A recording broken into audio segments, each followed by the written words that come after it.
nerds.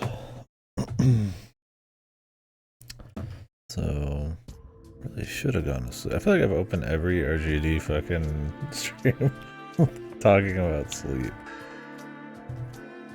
But, that's just been the week for me on RGD. What I was gonna say about sleep was, really should have went to bed, but I just am not super tired. Update Windows. I'd have to turn my computer off, which would update Chrome and all sorts of shit. I think I've done that in eons. Won't need to update Windows for very long anyways. Sadly, I'll be on the Windows 11 train.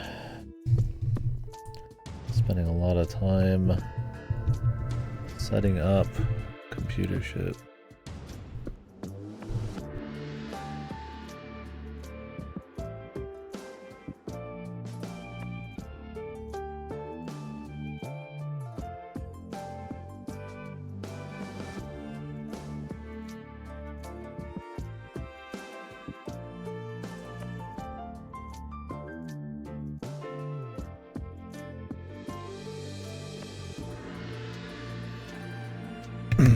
Changed my mic volume a little bit when I was on the other setup, just on the back here. Hopefully it's not too much or too little. It's probably fine. I mean, I've got the compressor and all that. I just don't want to always be peaking or always too low. I want to be able to kind of talk at my comfy volume and working around that.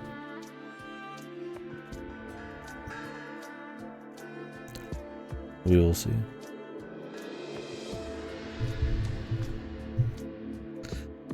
Yeah, honestly, the goal was to kind of play this in the evenings. That just kind of hit the most people, but man, it was pretty quiet. So I'm just gonna play this whenever. It's long enough. We'll probably hit all sorts of peeps anyways if people are looking to shoot the shit about it. I also feel like if anybody does care, I'll probably put enough hours into this that they might be stuck in VOD land. Although I would say my pace has been pretty slow overall. I had like one day that had like 10 hours, but otherwise it's been like 4-hour streams. It's only like 40 hours. VNDP says like 50. I'm usually past them. You're fast. I'll talk. I talked like an hour and a half. Well, I guess it wasn't quiet last stream. I actually talked for an hour and a half about the game, but the last half was very slow. I mean, I'm only on season 2 still. What's up, Weeb? Yeah, me and Weeb talked for a while. I'll show you fast, brother. Oh, I added a new cat emote. Or was it a duck emote? I think I did. It was like a shaking head emote.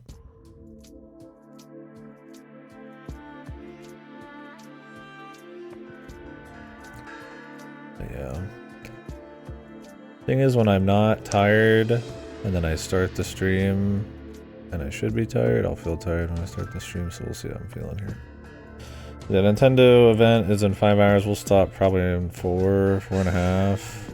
I might either make some food or we'll just shoot the shit at least 30 minutes beforehand.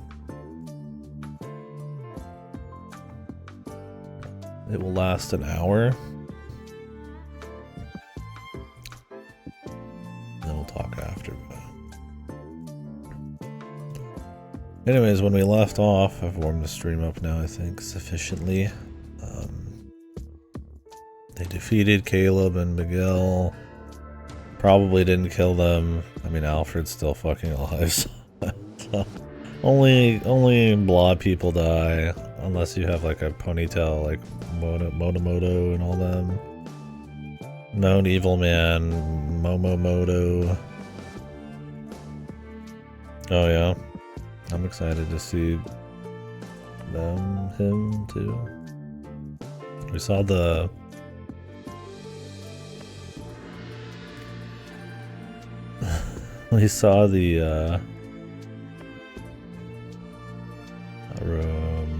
chick who got hit by the car. That was where we stopped. But yeah, so yeah, we defeated a bunch of people, and they're probably not dead, and we'll probably come save the day at the last second or something. I was really hoping Miguel and Caleb would like make out or have sex, but it didn't happen. Yeah, Leo left. I think it's interesting. I think the cast is strong enough. Have some more characters, it'll be fine.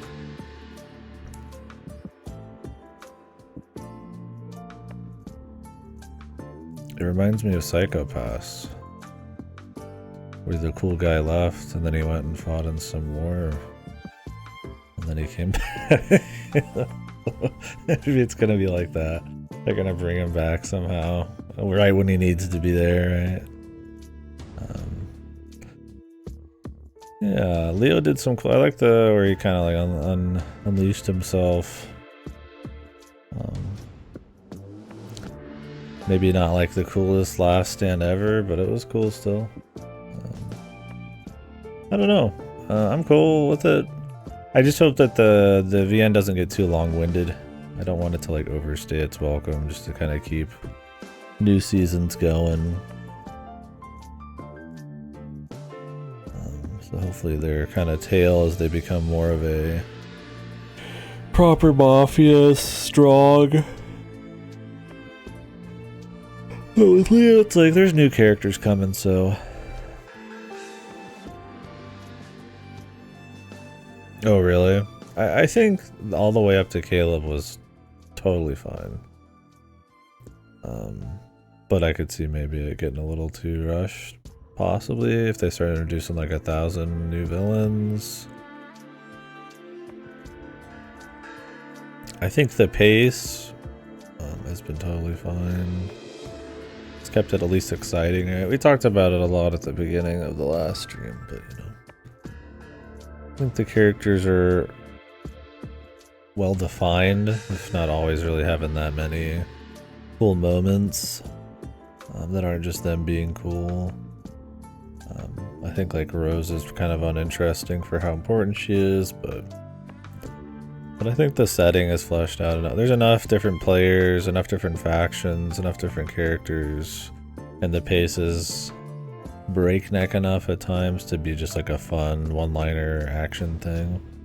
And like I said during that big talk, the Ryukishiisms and his prose are unique enough that even if sometimes you wouldn't consider them like great, like the dragon shit especially,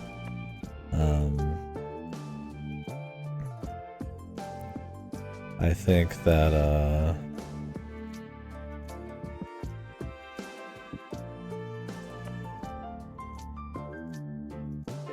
they're fun, I guess, in a way. His we mentioned the word. We had the word last time, the correct word. Rocky said it. I'm too tired to remember. It was, I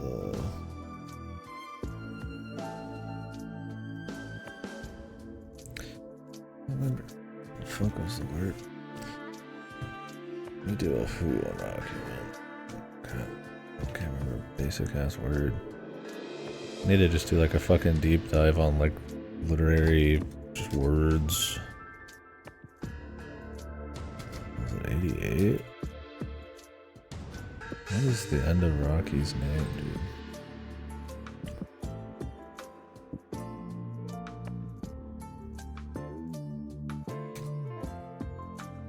I thought it was Rocky 88. Oh, he's got the underscore.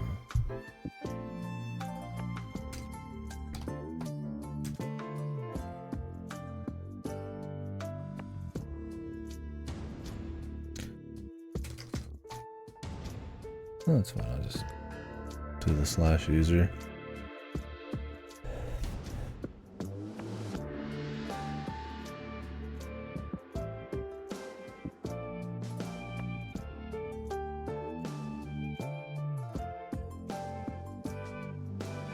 Sorry, this is personal. Metaphor.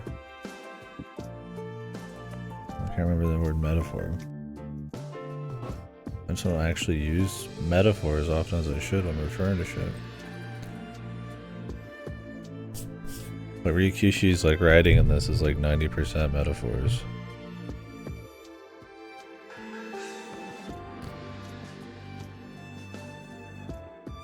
So that can be fun for sure, but we kind of talked about it a bit, but I think it kind of hurts some of the characters and some of their chemistry. I think the Rose Leo romance is non-existent. I don't know why they bothered. And she's too caught up in like weird metaphors and like cheesy mindfuck shenanigans, but hopefully this is her chance to actually get a little crazy. It was cool she had like a fight thing though. Doesn't really do anything other than just tell people to stop, but that was cool still. Something. Did it? Probably just the VN has some track in it, or some wind noise got like flagged.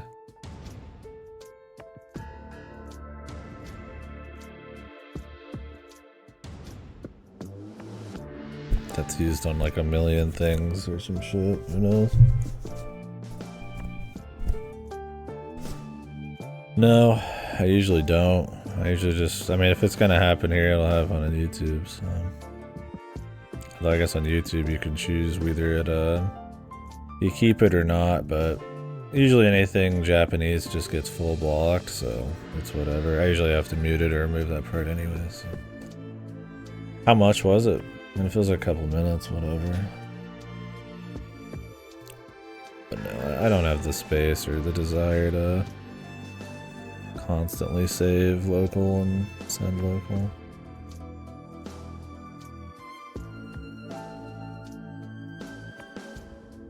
Maybe more people are watching on the VODs, like I'd be like try to save every minute, but it's already like usually dozens of hours every couple days, so.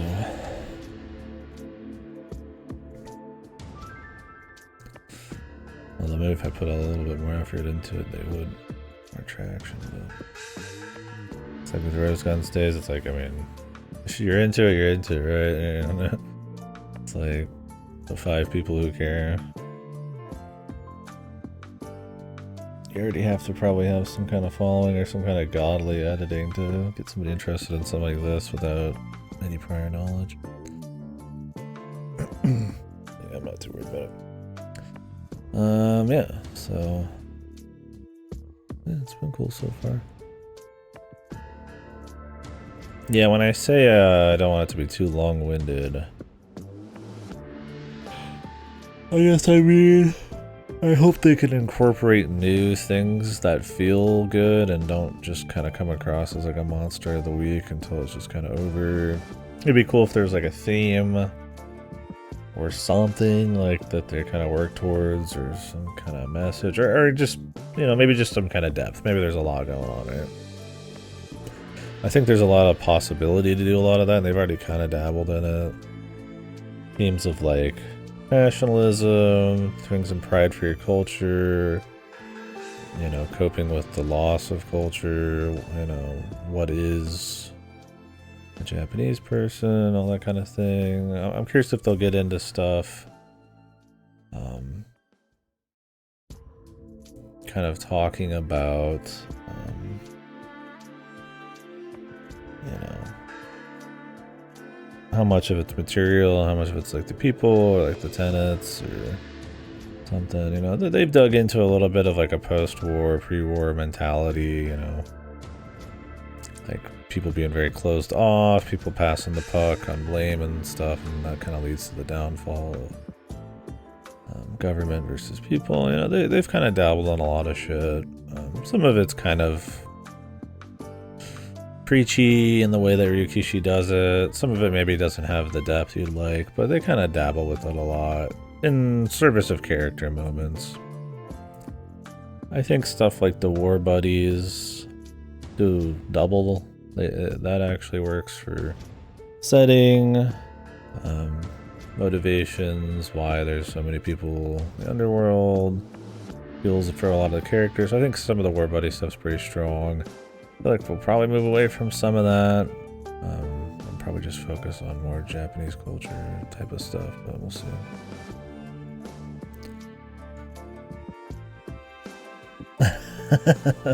I mean, Goto thinks it should be longer.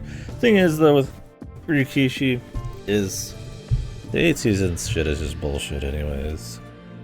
I mean, he's like restarting from scratch every time. And I mean, yeah, some of them have like a flow between them, but he recovers a lot of ground, and like I feel like can pull off stories that long because it is like kind of like newly focused chunks.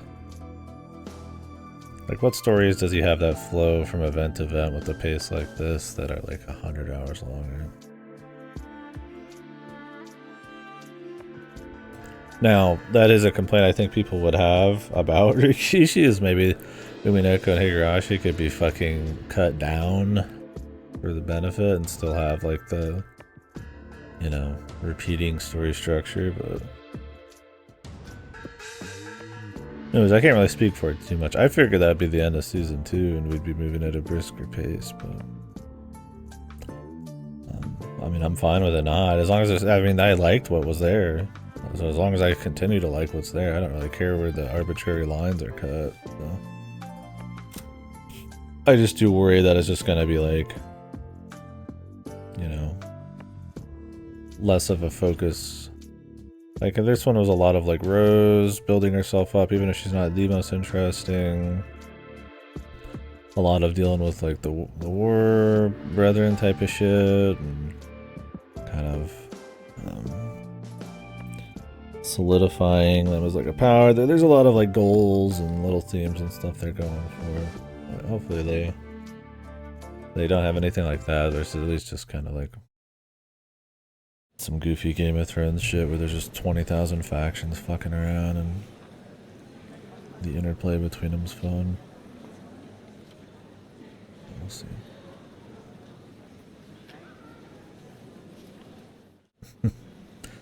Yeah. What is the shortest Ryukishi story? Higginbana is pretty short. Higginbana is also episodic, though. I think this dude just works best in like little episodes. That's what he likes. And to be fair, I mean, episodes can be really great for keeping things fresh.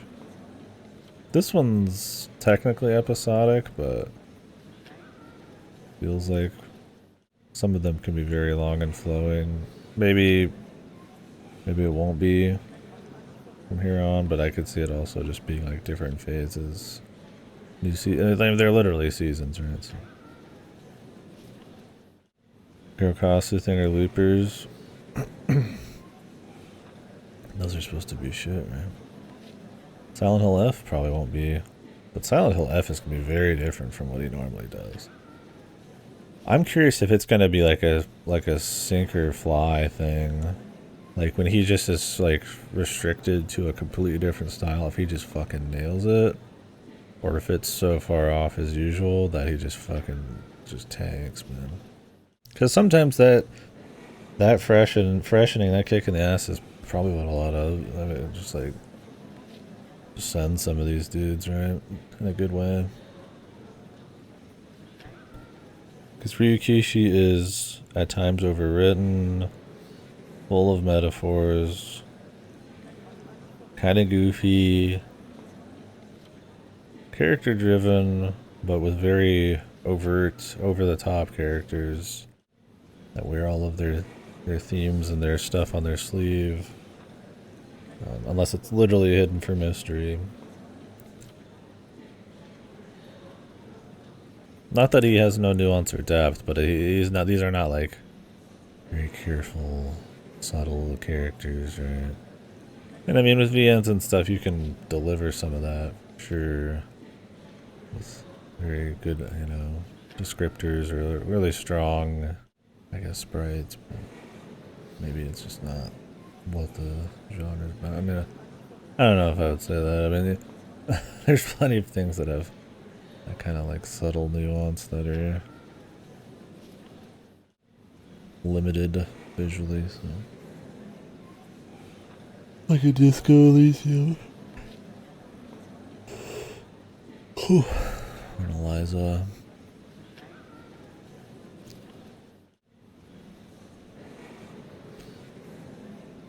Banshee's Last Cry.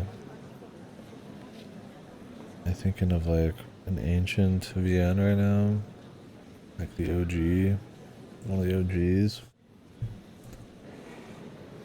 Banshee's Last Cry. And these pants are too hot. But I didn't drop, but picked up a cup from the guy giving me a cup and it like kind of blew up. I need to wash. Oh yeah, Banshee's Last Cry is the like hyper ancient one.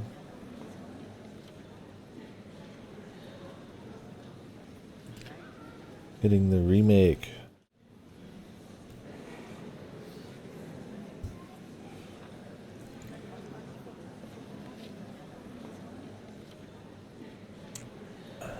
Yeah, we'll see on that shit.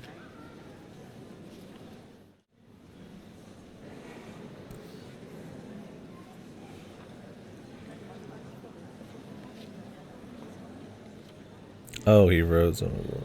Oh my god. I would just like to read the original. But how many English translations for Banshee's Last Cry are there?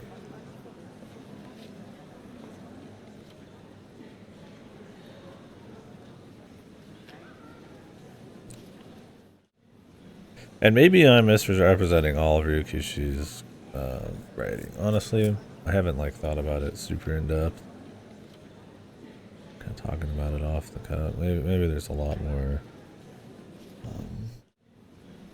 nuance and depth than I give it credit for, and just that kind of stuff is just the highlights, the stuff that you really noticed, right?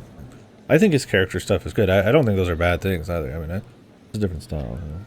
I think his character stuff is strong and is usually what is the major highlight of most of these, or at least is the backbone, right? Of most of his writing.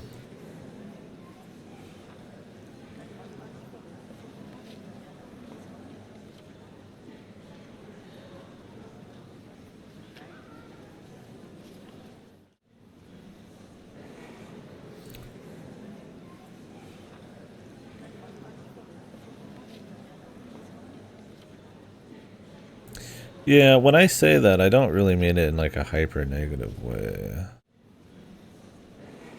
I guess I mean it more of a stylistic way. It can be negative. Like I said, with Rose, it was a negative at times, but I mean, maybe there's like a subtlety lost there that might give a little depth, but like,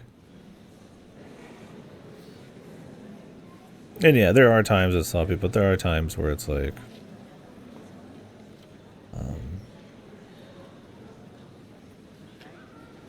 yeah, over the top might not be the best way to put it. Distinct? Maybe distinct's the better way. Like everybody is a lot in this, but that's kind of the thing, right? Everybody's their own little fancy mobster personality. But they're all like Mariel and Stella are very different from each other. Leo and all them, like everybody's like a very very unique character. He tends to do pretty good at like unique characters, even without like them looking different. Like in Umineko, like everybody's pretty like I remember them all. There's some VNs I'll play that I forget the characters and I'm like still reading it. I feel like he's good at that. Over the top, I guess.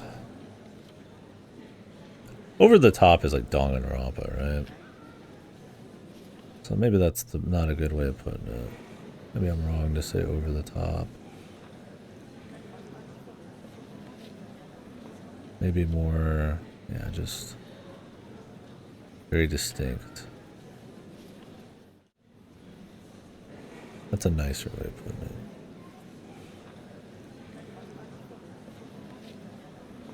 Yeah. So I don't think they all are, yeah. Miguel's over the top. But I mean, I like over the top too. So I like Miguel. I don't know.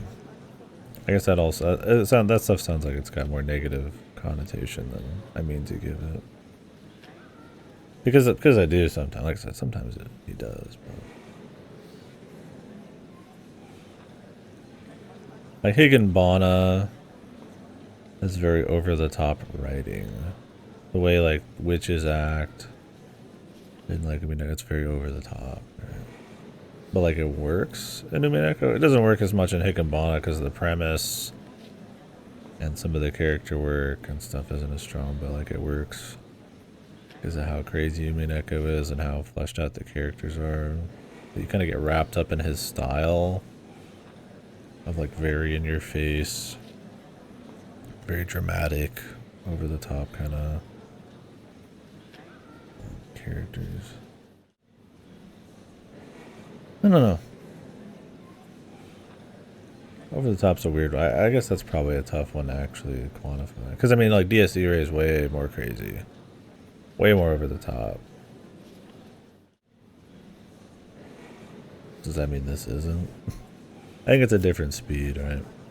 Chuni over the top is very different from like Ryukishi over the top. But then again, DS Irae is like psychotically Chuni. Like it's one of the most Chuni thing I've ever experienced in my life. So it's like not really. It's kind of not comparable, right?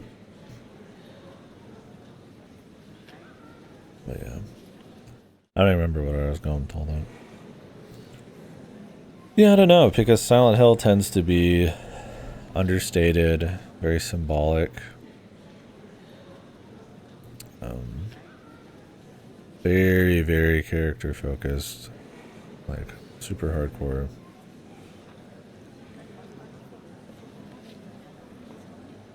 And with the tech and everything now, it's like, I mean, being able to play up that kind of subtlety and nuance in like a character without a lot of writing, just like mocap and stuff. There's a lot you can do there, and I wonder if they will, or if he'll just kind of go off. We'll see. Don't know. He's good at horror when he really wants to be. Some of Higurashi, the way he can like build up a chill environment, drop a couple hints that something's going on, like episode 1, and then go full horror, or Umineko episode 1, super good horror. Like he's got the ability.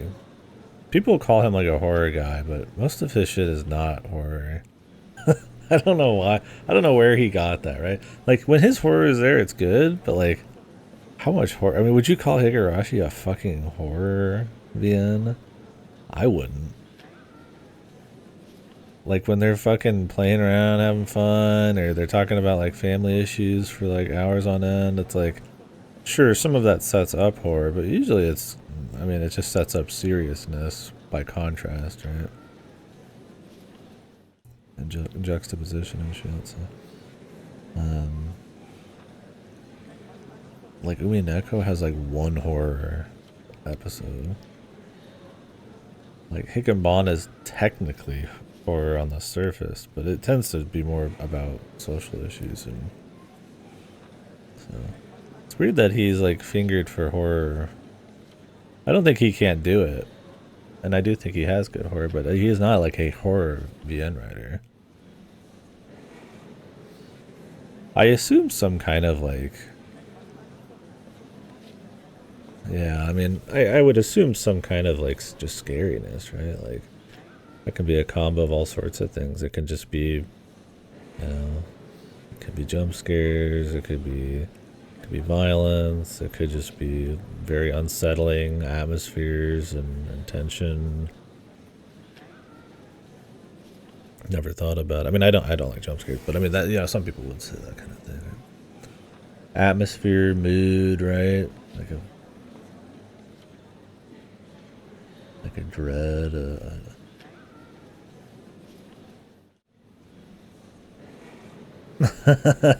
Yeah. Not in the traditional sense, though. But no, he's just kind of. I think it's because of Higurashi, and the highlights of Higurashi for people are when the girls are going crazy and spooky. And I think that's honestly what your 99% of people who know Ryukishi think of Ryukishi. Because Higurashi is on another level of popularity than any of his other shit.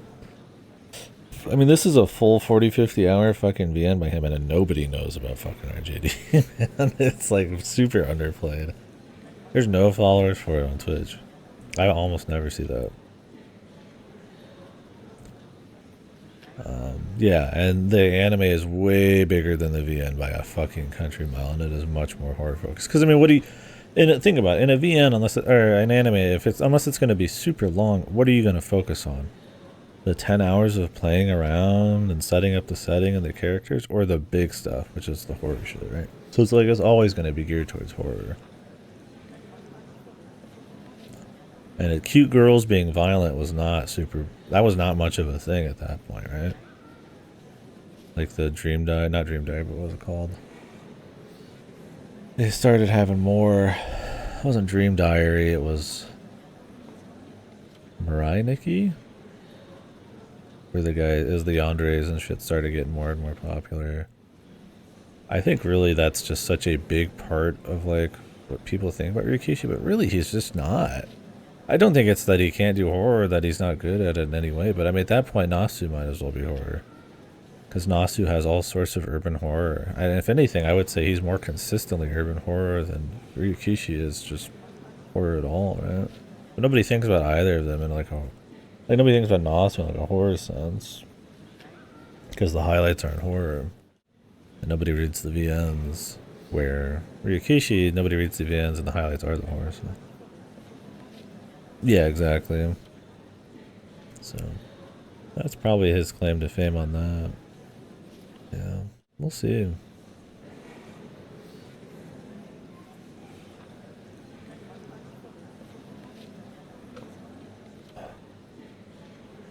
I mean, I hope the best for him. I hope he does a great job. I get respect for him. I might joke around, but I thoroughly enjoy even the shit I don't like by him. And I don't even think I'd say I really dislike Higginbona. That's the only one that really qualifies. So. He has a way of writing that, like, I think if you sit there and just stare at it, it's, like, kind of goofy. And maybe some of its localization, but... he knows how to build a setting. When shit gets going, he knows how to pace pretty well. And all of his characters are very distinct. We'll go with distinct. Over the top sounds bad. It's more that they're all very flashy, have a lot of personality. That's the best way to put it. They have a lot of personality. Even if they don't get many arcs sometimes, like this hasn't had that many arcs, but you know, the supporting cast doesn't always need to. It just depends on what they're focused on. Maybe I'm just blabbing. I'm sort of tired enough. I'm just probably talking on my ass. It's fun to chit chat about.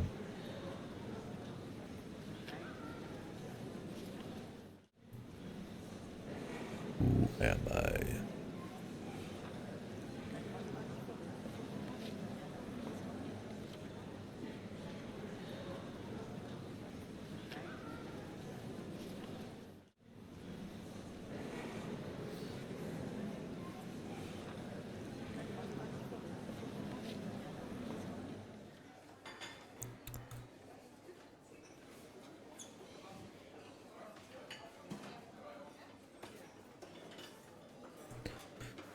I mean, because this is like, what, his third longest work, and it's not even a fucking horror thing at all.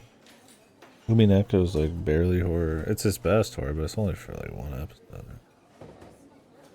Yeah, that's interesting. Amnesiac plot, yeah. We'll see where that goes. Brain constipation. That's an interesting way to put it. Oh my god. Charles. Charles in charge, man.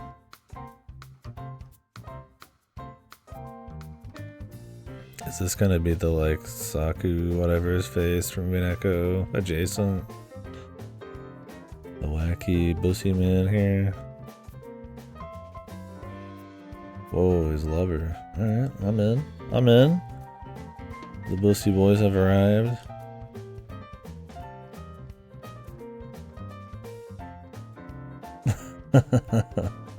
We got the fucking... Oh my god. We're about to start a new VN. Are these gonna be like the wacky amigos who secretly are badass shooter folks? Or are these just gonna be like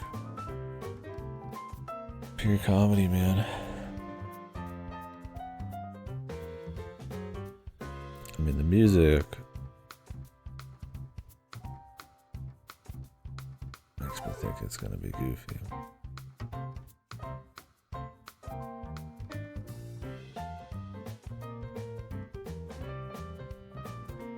Oh, screen just shift.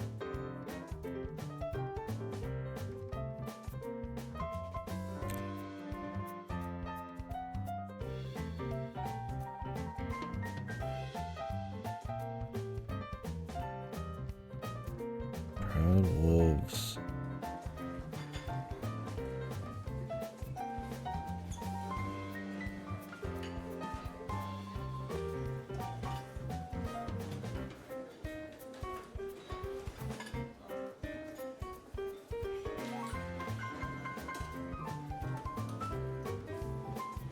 Wayne-san. Oh my god, are these like the newbies for the new age? Fuck me, dude.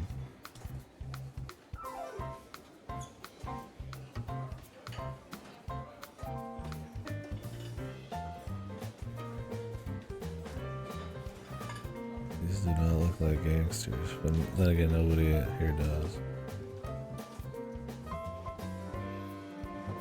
Does Wayne already have his, like, lackeys who look up to him?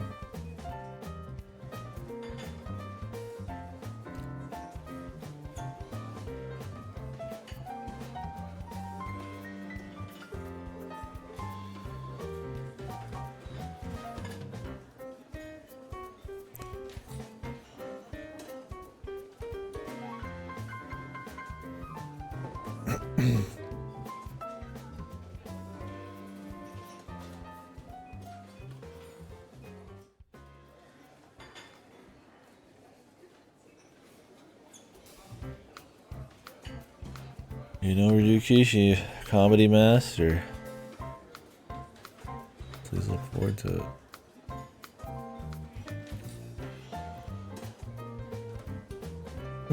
it. Yeah. I respect Ryukishi's ability to always entertain. Even if that sometimes means he's gonna write slop. Let's see. Crime and Punishment. I've read that book.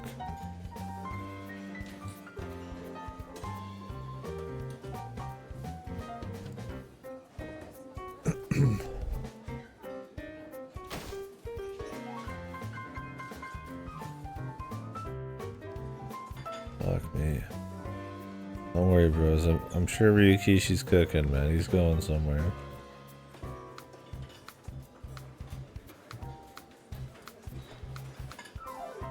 I mean, at least it's not the worst, like, clown music or anything. It's kind of an uppity, jazzy track.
have anything to say. So we're just gonna keep going. See where they go with all this shit. We got the Three Stooges.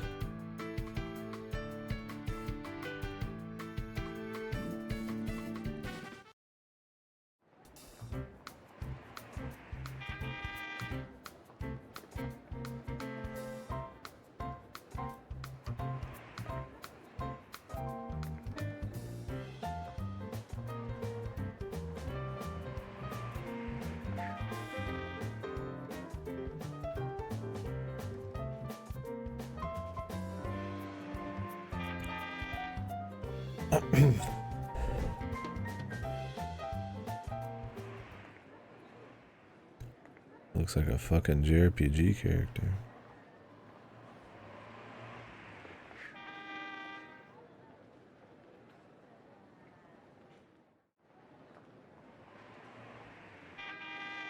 Still too, yeah, sure.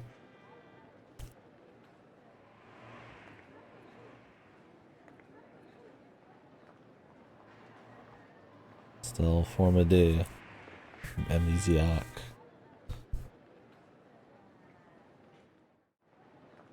Listen to these jorts up there.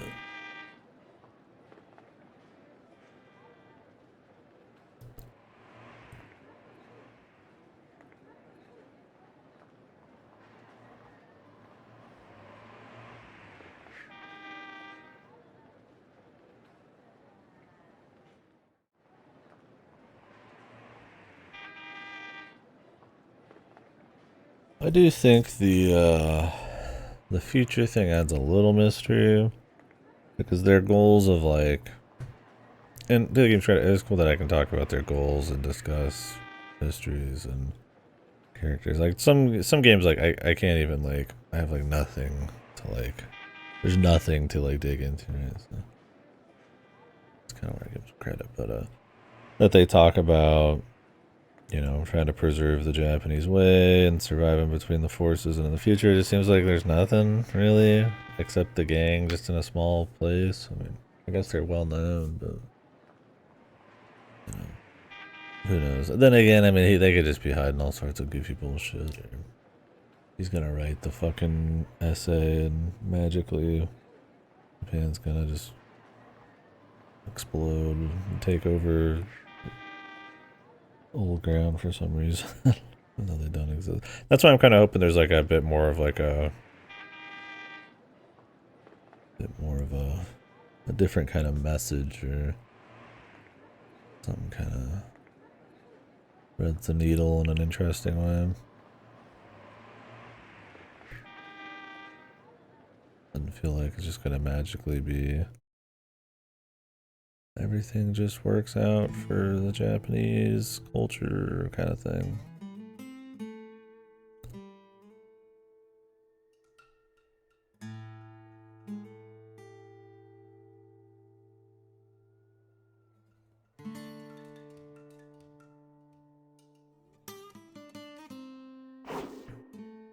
Oh, these are the punks, man. These are his dudes. We just get to see them now. Now they just work for him. How did these fuckers ever survive?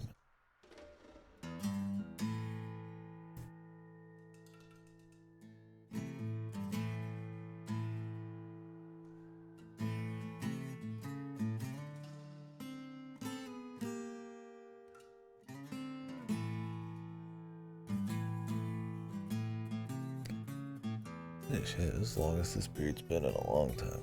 Just been lazy. Bardock Scramble. Should I go play more DSE ready for that?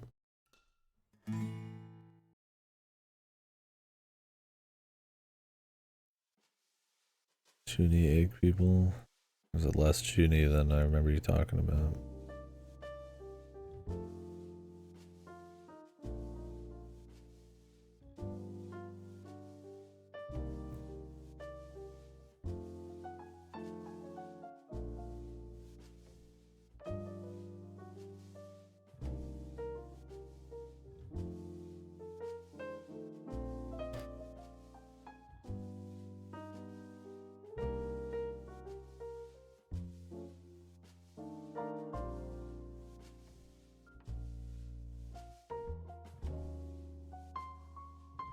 Dude, Wayne's new outfit. I laughed when I saw it. He just like ripped up a scarf, starched it so that it just stood up, drew on some random colors, and called it a fucking day, man. So fucking goofy as hell, but funny.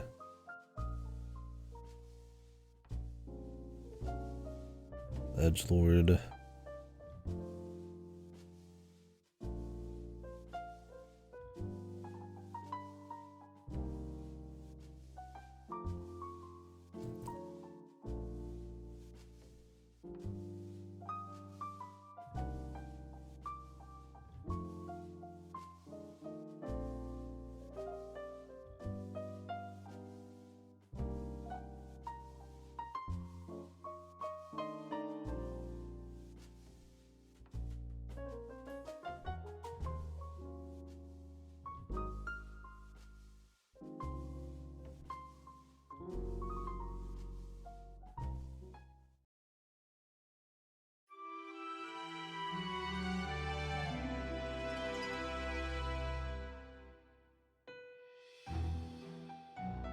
Do you guys think this game needs more CGs? Do you think there's a production value issue? Or do you think it's just fine with the writing and the filtered stuff and there's enough sprites?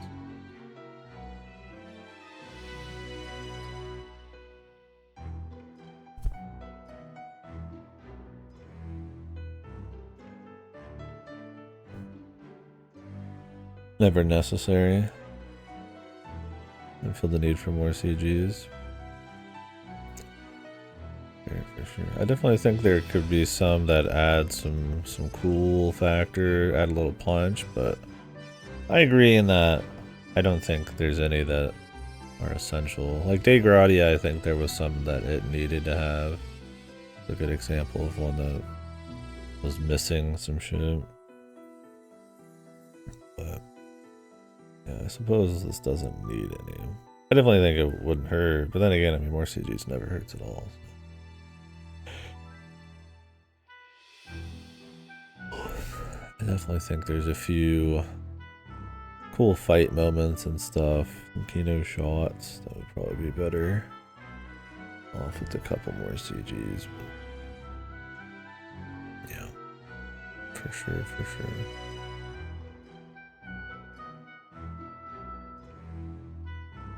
Yeah, Leo's big fight. I think you could get one of him sitting cool in the chair, or you know, him shooting the dudes, or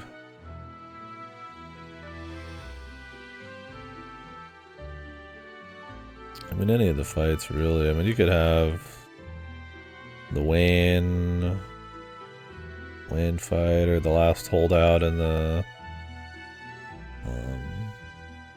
street. I wouldn't be like too bad. You could have a CG, like, if you want information, like when they're holding out in the Primavera, like what that kind of looks like and shit. Wouldn't be too bad. You know, just little stuff. Like I said, nothing essential. Kino shots would be the best thing for this, because the charisma and the cool factor is kind of the focus. So.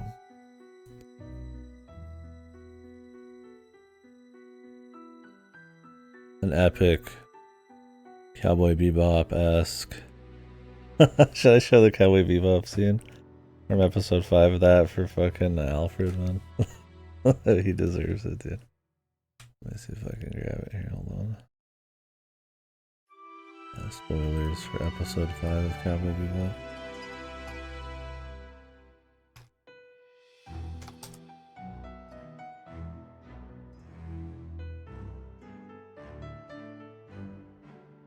This is a Crunchyroll clip.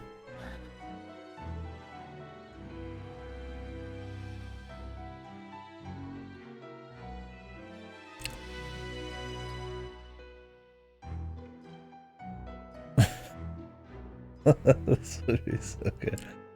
Alright, hold on. I'm gonna mute the stuff here. I'd have to think of some other ones. More just like kind of action punchy kind of stuff, I think, or a couple more that kind of give a little bit more life to a couple locations or stuff like that. Is this the one I'm thinking of?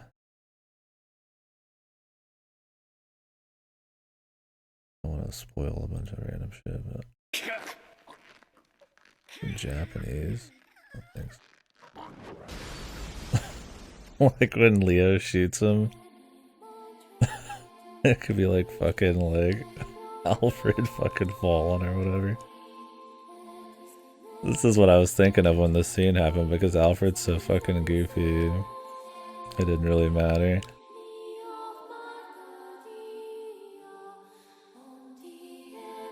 Alfred thinking back to the war, bro. As he's falling out of the fucking the fucking church or whatever.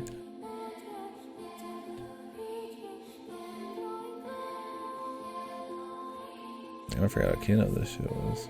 This is one of the more famous. I skipped most of it for a good reason, but you even got mobsters, man.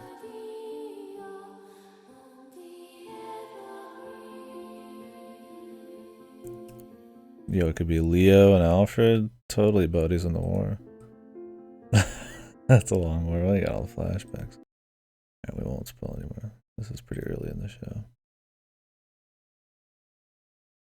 You haven't seen Cowboy Bebop. Stop watching this fucking stream and just go watch that.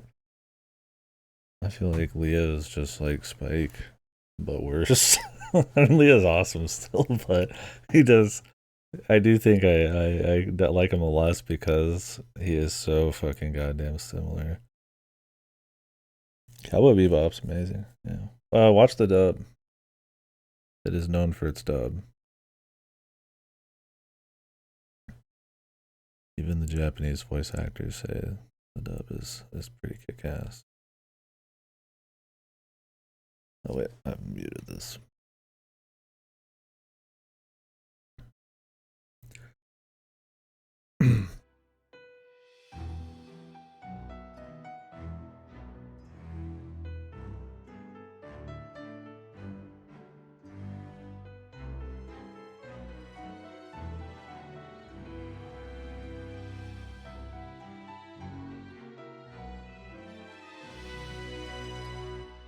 Yeah, Spike is kind of like a really well done Leo.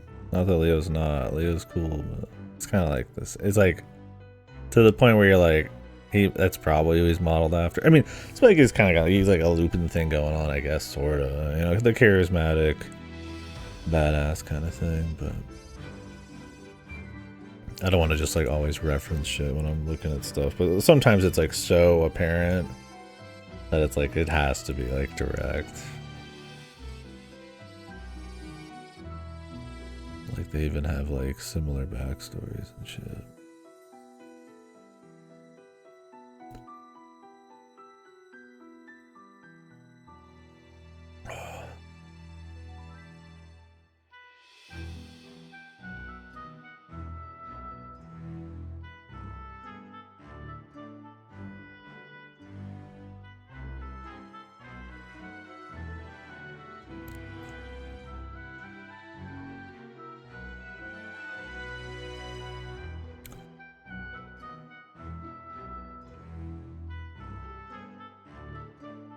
So when are they gonna reveal she has like superpowers or memories of the rival gangs, hidden treasure, Nazi gold?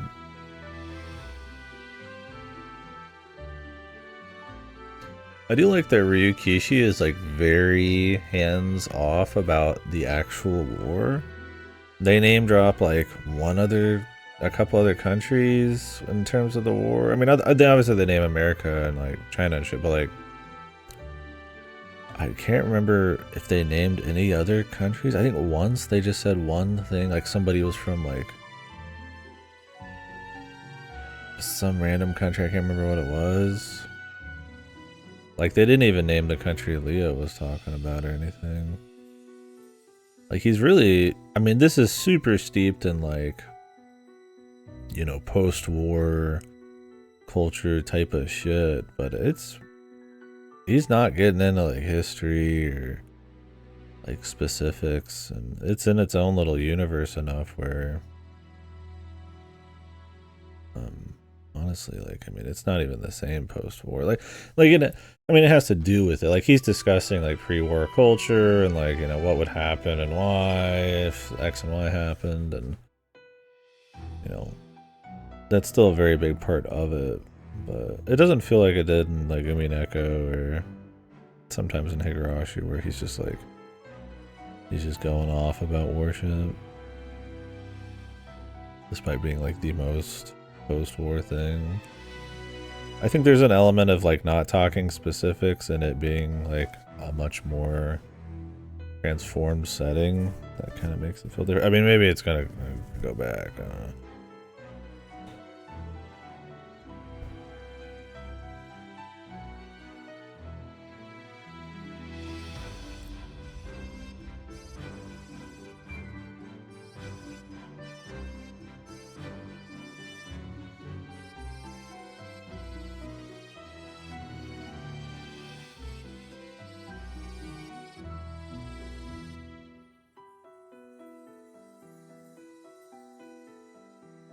Give her a name. Her name? Bakabagishi.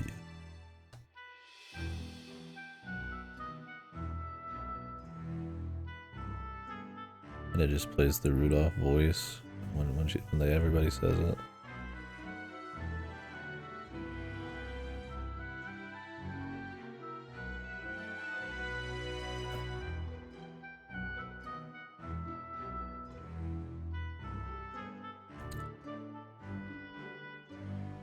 Rapunzel.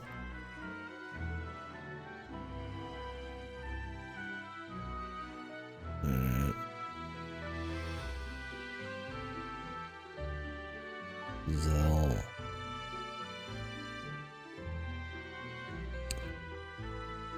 Disney gonna sue?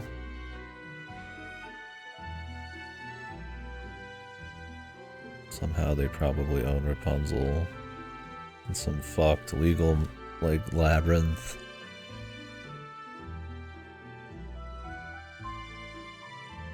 Despite it being clearly public domain for eons.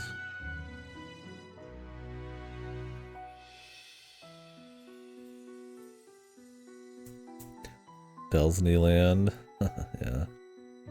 That was funny seeing the ways they avoid saying it but still saying it.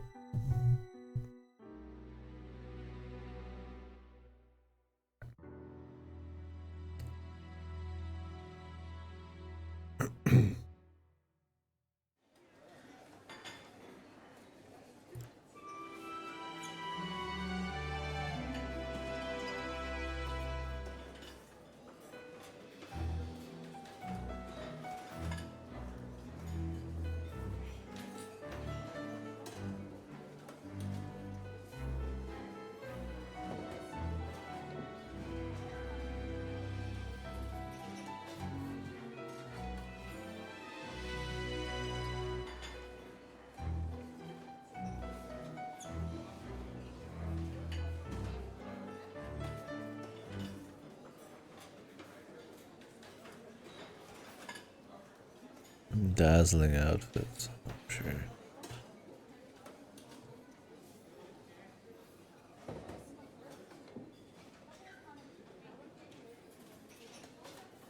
Rapunzel this way, dude. Rapunzel's like a Chuny name, dude. Like that's something I could see some like Chuny character being called. Just something really like fucking goofy and out there, and they just play it super straight.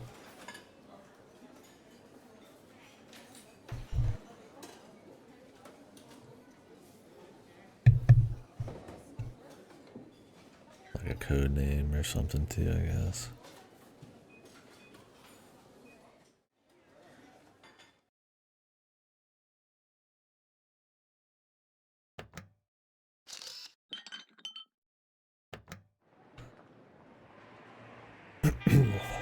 I haven't got to enjoy the amazing minigame in like an hour, sparked you. What the hell, dude? Need some random ass kicking. They need stimuli. I don't actually need it.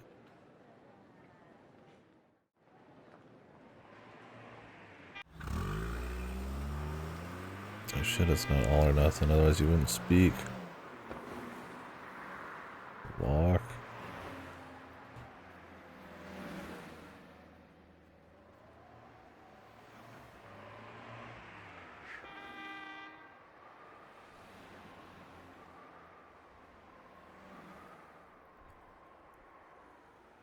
Damn, Wayne's getting good, dude.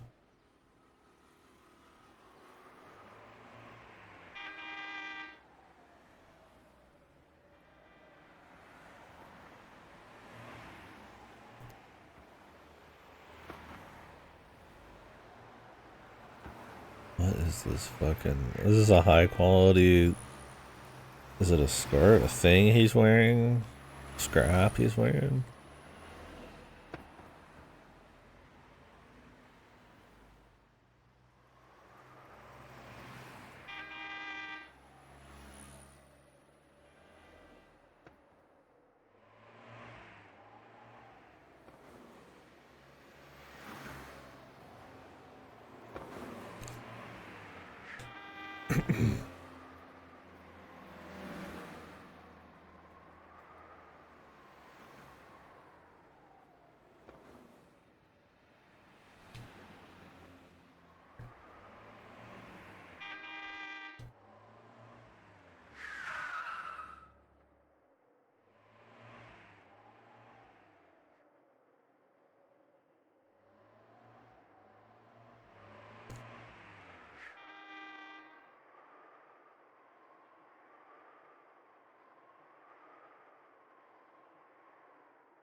Looks cozy.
No more rats.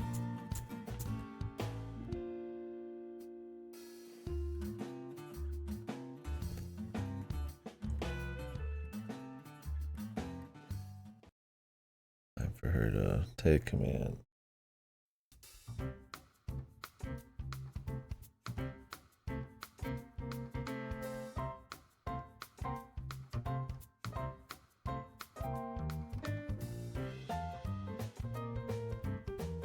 the cleaner. Go clean up the bodies, man. Perfect.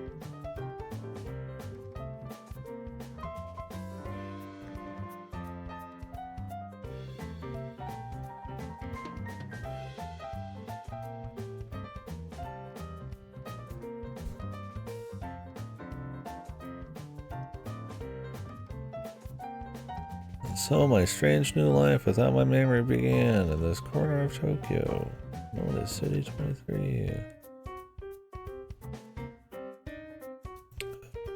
Fucking Fresh Prince. Sitcom time to start up, man. The rest of RGD is just antics. The biggest call-on ever. The super hardcore action thriller. And it's just fucking like a sitcom after that. They work for the most powerful mafia organization in City 23. But they're all a bunch of goofballs living in a 2x2 fucking tatami mat apartment.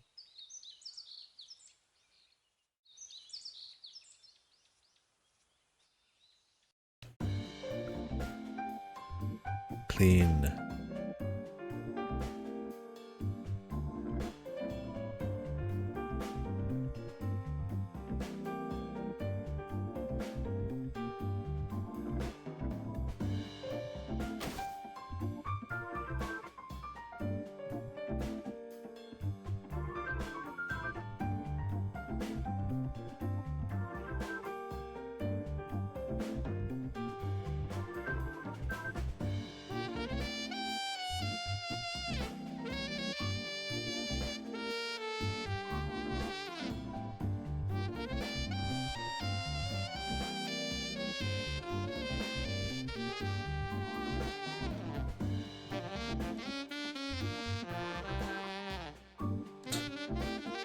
Freaks.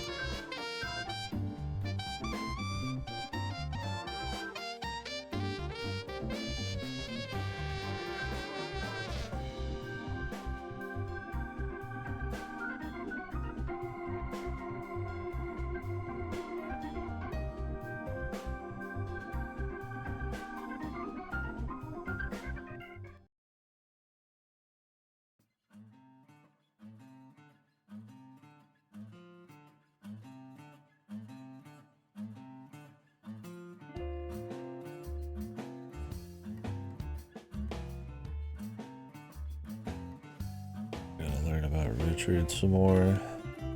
I should take care of Richard's kid and just go full comedy mode.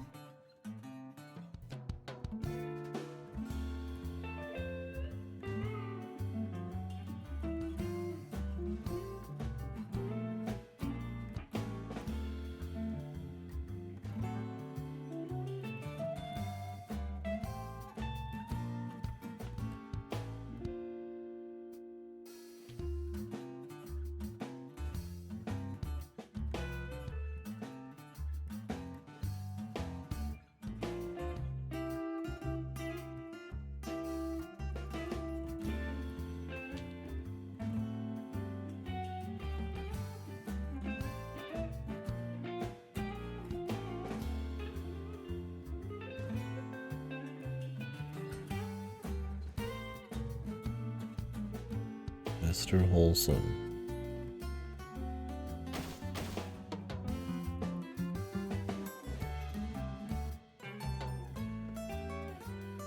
The 3 location. Show me Richard Son and Richard Jr.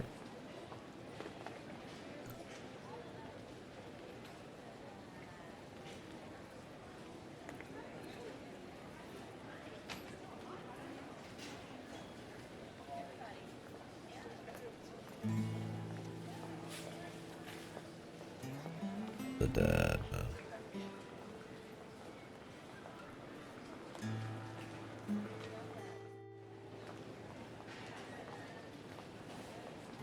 Wayne defeated Crazy Alfred.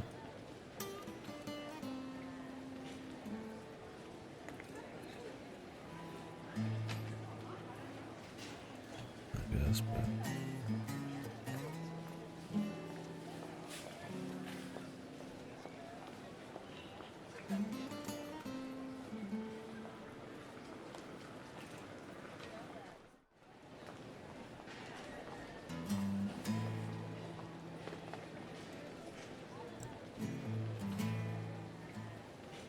They're good guy, bad guys. It's like Robin Hood, but bullshit. Extra bullshit. Good guys who don't do anything bad.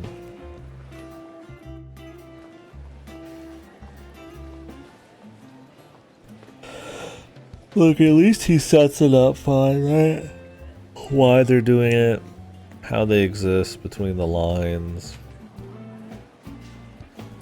There are mobster things where, like, they're good guys and there is no, like, setup for it. It's just because they have to be, like P.O. Fury. They're the main character. They have to be good guys. And a mobster does bad things.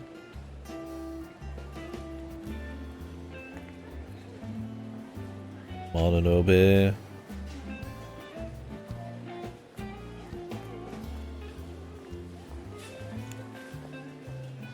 Oh yeah, you asked me about Maurice.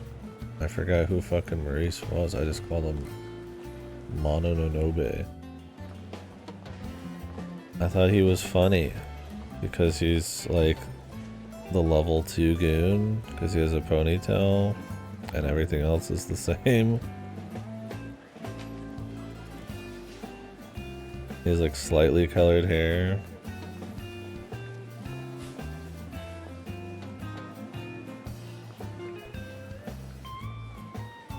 It felt like some random video game where they just like reuse assets and change one thing to show significance, like a palette swap.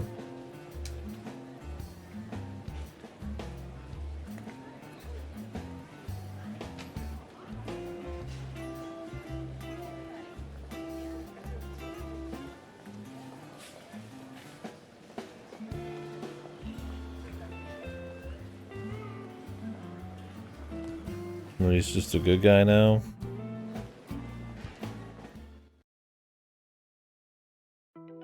That all these rapists, freak, murderers just become good people all of a sudden because they have new bosses.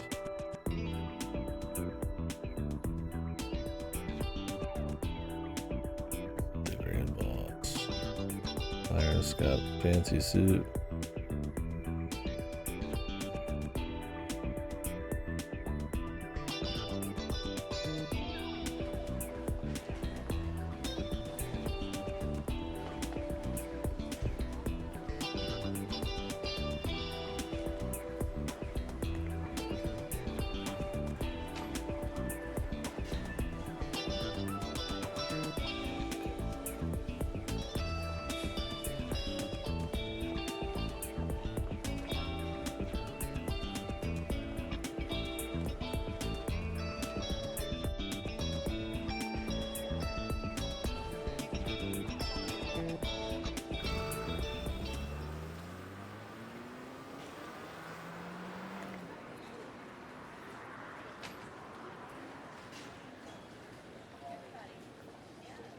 Cyrus is the face of the muscle.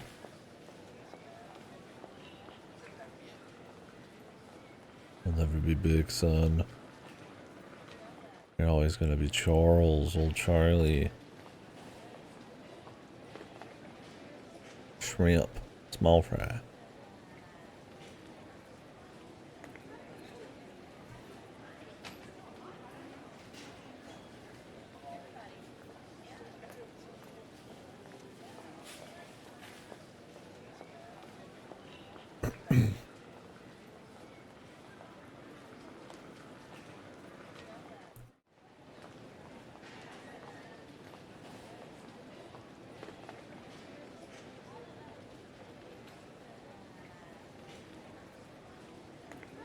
Enter.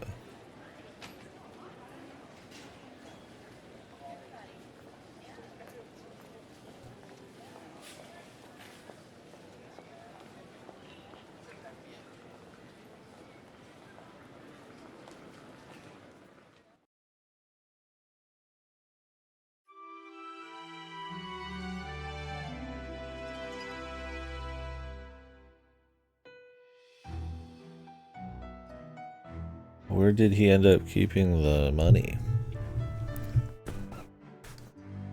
When they talked about it, I thought that'd be like some kind of plot point or some big deal, but maybe it didn't really matter. It was just kind of a general statement.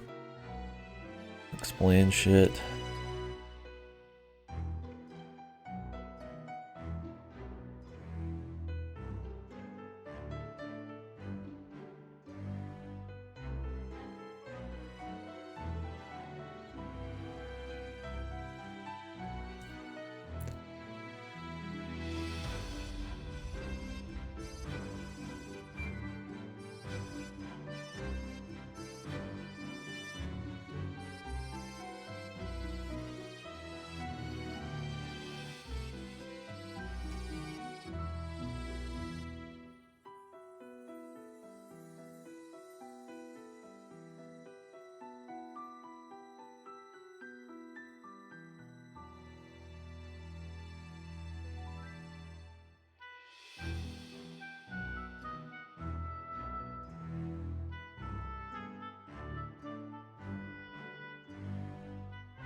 Whole roast calf.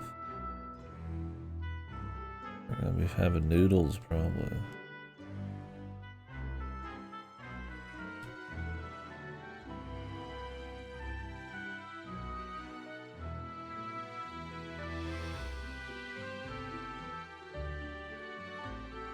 Or maybe not, man. Maybe it's not noodle time. Again, it's supposed to be some traditions. I'm sure that we'll see it once more. And it's only been a year, man. Jesus.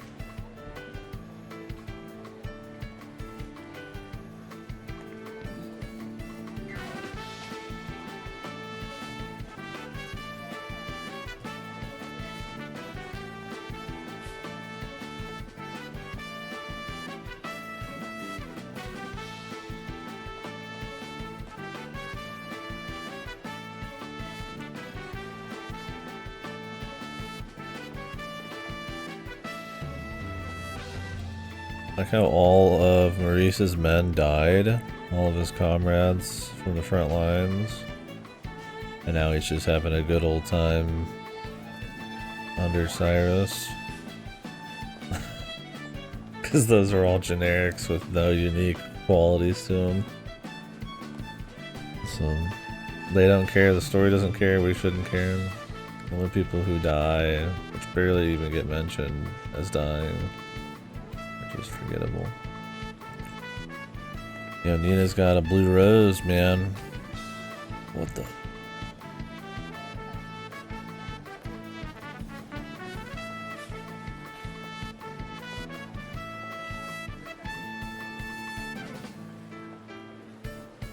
Rose. Guns. Please.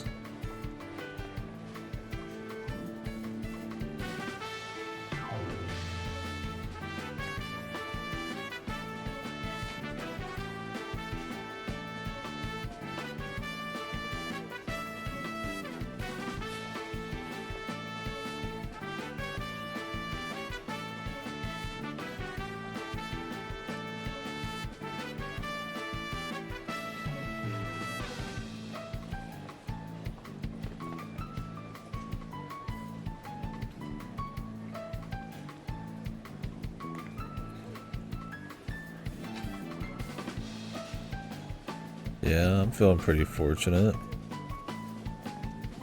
Freedom. Like the wind, like the water. Not really. Maybe I'll be up in a few hours anyway, so I'm dictated by Nintendo's flow and work, all that kind of stuff.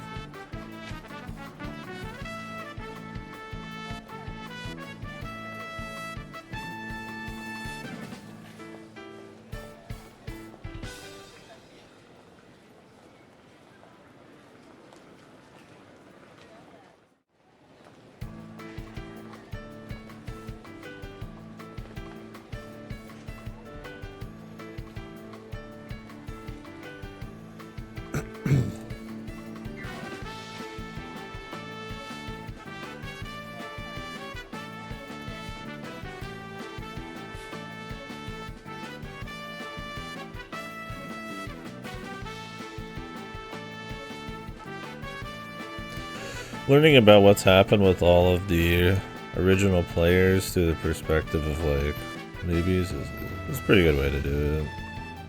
Kind of gives them this larger than life feel. Shows kind of the reputation they might have. And obviously, it's not going to be that way the whole time. But I feel like they serve a cool purpose for that.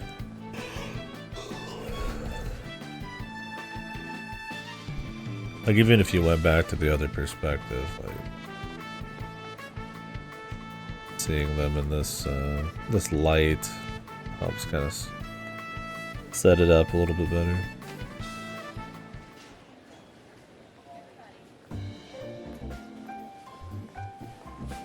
And obviously the outfits and just what they're doing are the big things.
Caleb's still alive. He's got to be fucking embarrassed how dumb he is.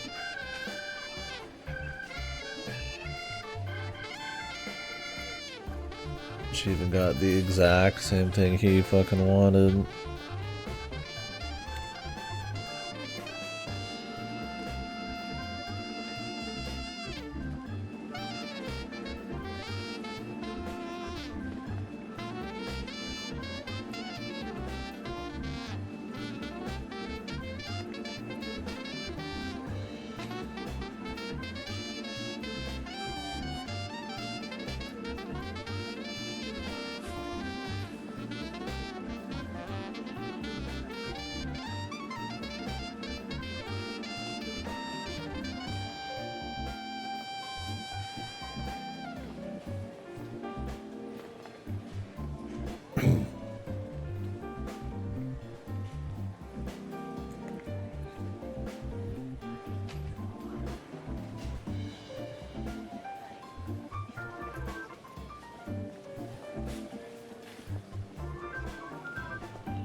Didn't they show Richard Cyrus in here? Got Maurice there like he's one of the fucking... one of the amigos, man. One of the musketeers.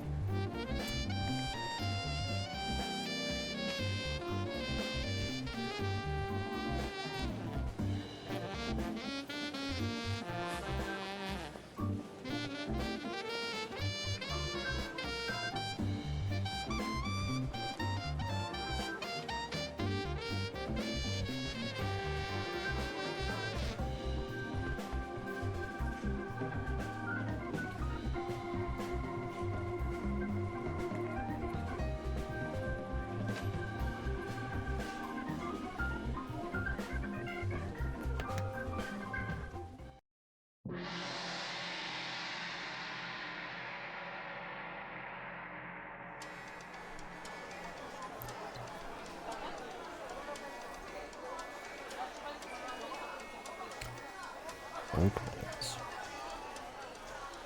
Be hungry.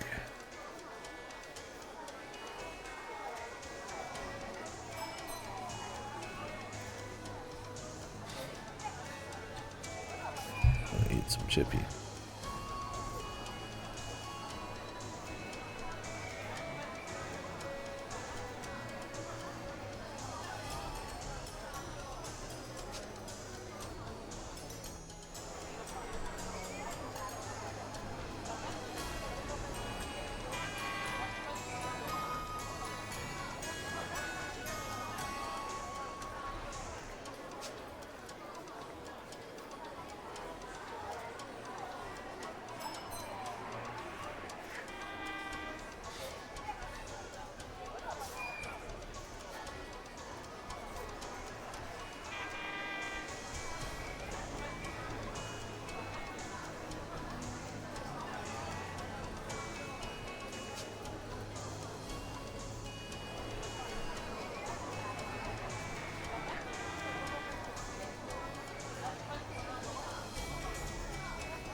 Chippy.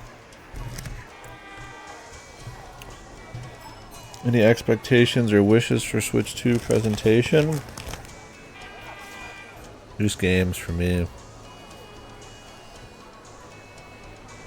I mean, it'd be cool if, like, more power on the Switch equaled more interesting games, but I don't... That's just, I mean, there's no guarantee on that. Hopefully we just see a good fair few games that are exciting, that aren't releasing in like 5,000 years.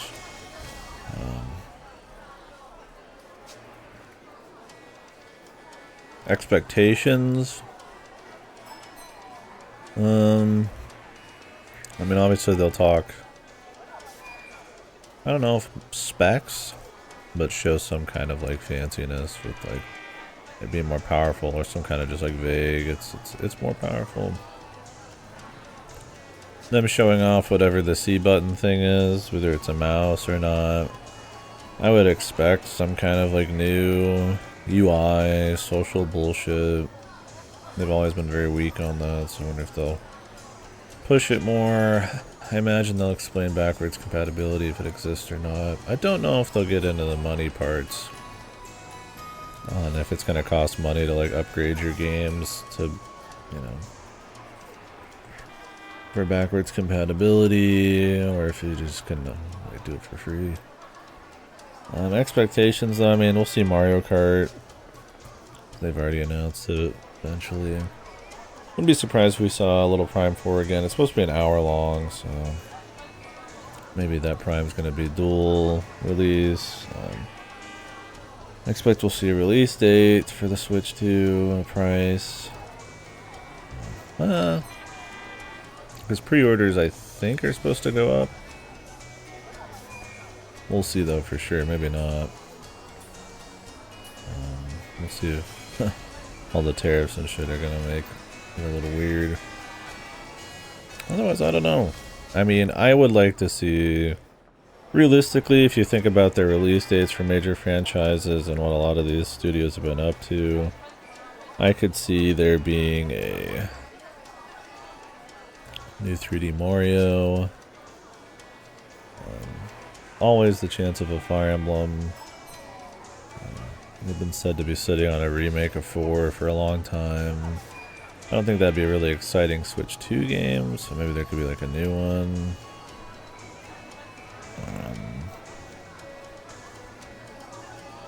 Really, they need a strong starting lineup, so...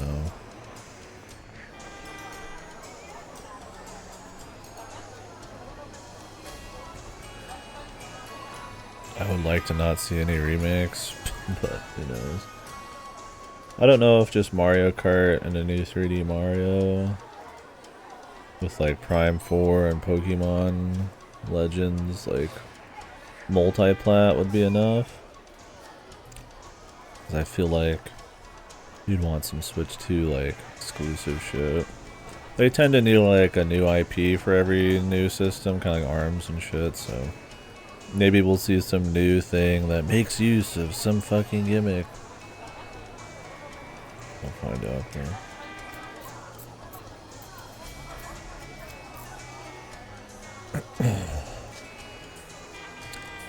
Yeah, I don't know for sure. Nintendo's pretty tight-lipped.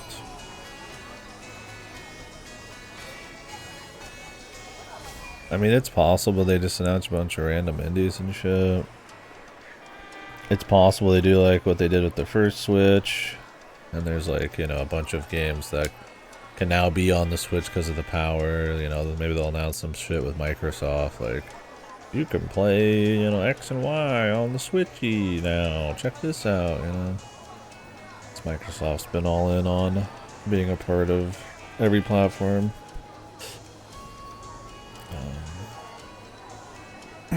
I could see them expanding Nintendo Switch Online, hopefully not raising the price, but they wouldn't announce it there. They don't want any negativity. But I could see them being like, hey, here's GameCube shit. But I don't know, maybe not. Maybe they wouldn't. Because they make a lot of money remaking shit. So they might not touch that. They do like to remake GameCube games lately. I don't know. There's things that are possible. Expectations really just Mario Kart. Possibly a 3D Mario, maybe a new IP. But mostly just like release dates, money, specs, that kind of shit. So it's an hour long, so that's kind of why it's like I feel like it might be a little broader. We'll find out.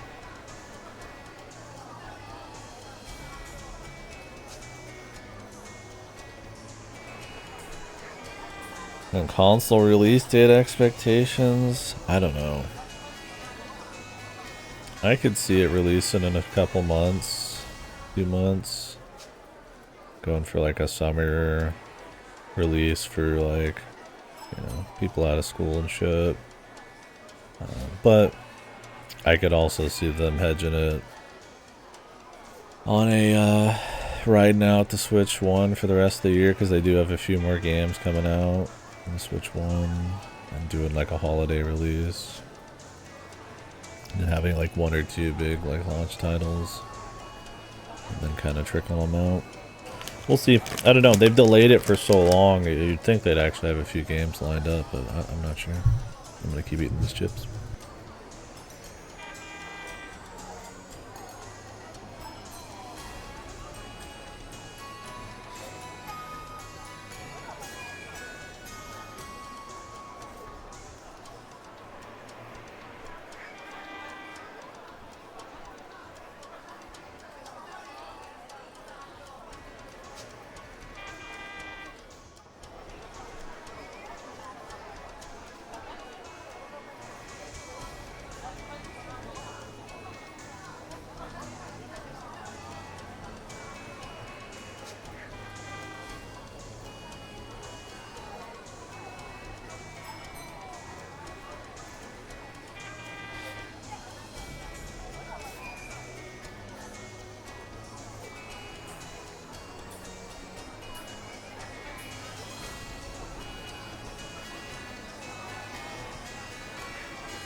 They've already said it's going to be pretty hard to get a hold of these things. So I wonder if they're going to like talk about some kind of like pre-order system for NSO members, or talk about their stock or anything like that. We'll see. My thing is, I doubt it'll ever be as big as the Switch 1, but if they do want it to be anything like that, they just really got to put out crazy software. So I don't know if any kind of like online UI social media gimmicks would be enough, and I doubt if like a little mouse is going to be anything super crazy. So if they realize that, I imagine they would. But so I really would like to see like a few titles, but like with any console launch, I just feel like you're gonna see like a mix of like third-party port type of shit and little things here and there. But from them specifically, I don't know. Like I said, Splatoon, Animal Crossing, people haven't made something in a bit. I wouldn't be surprised if they have multiple teams that work too, but the Splatoon 3 DLC was the last thing, and I wouldn't be surprised if that was already fucking done. There's always a chance, Animal Crossing.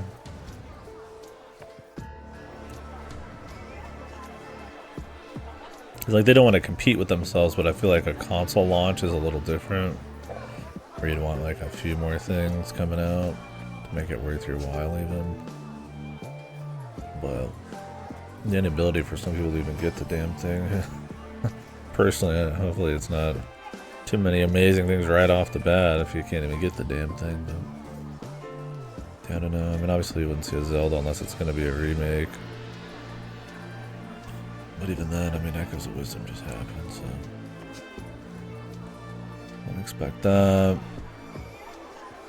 If there's going to be a revival of like a Star Fox or F-Zero, it would have to utilize the new gimmick or be like really special. Mario Kart's the big one, and they've already announced it. That was the big one I predicted, because that's their biggest moneymaker. People were trying to read into like Sakurai's tweets about bullshit, and then people know he's been working on stuff, so it's like there could be some Sakurai bullshit. I really don't want to see the Smash hype train start again. I'm so fucking over it. It just dominates conversation for years when Smash gets announced. And I just don't even know what they would do at this point without like reinventing it. But it's possible it gets announced, but I don't know.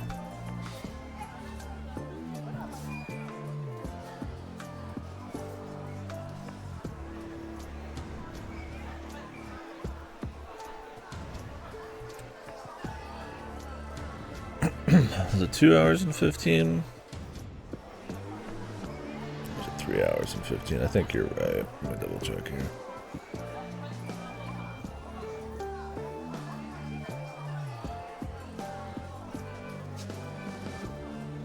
Yeah, 2 hours and 15.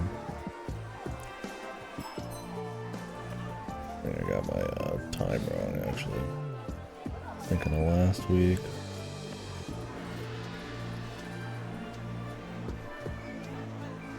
For me.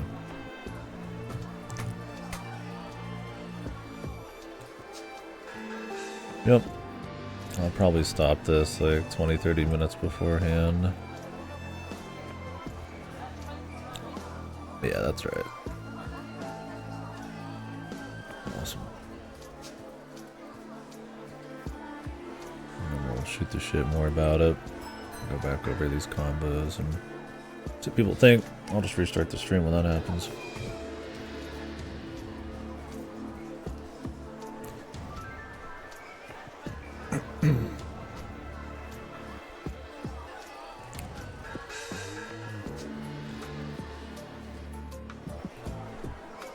Oh, man, it's always good to double check the times for sure. Well, last time I gotta stay up. I'm still feeling alright, so.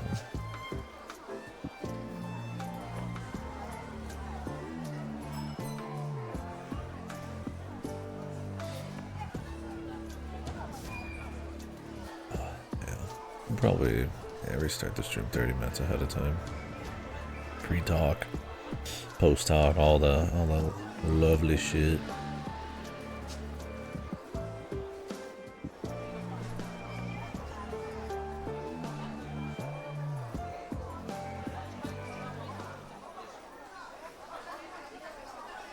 She's some kind of family super weapon, because it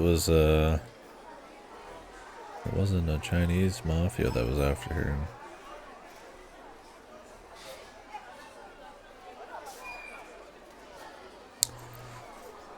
Who knows?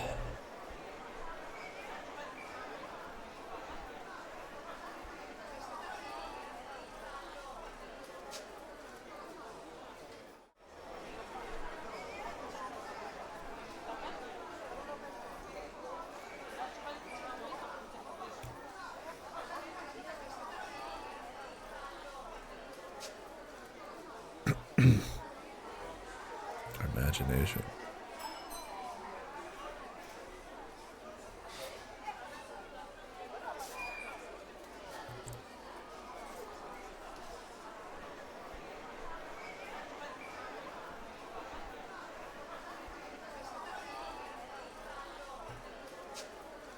Imagine there's somebody watching us.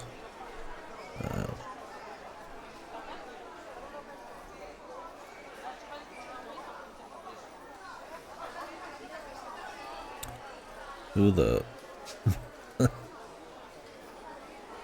Psycho Munchkin?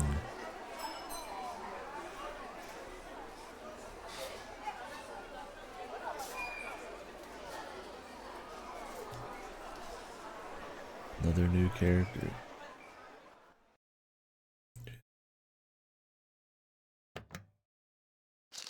A woman lit.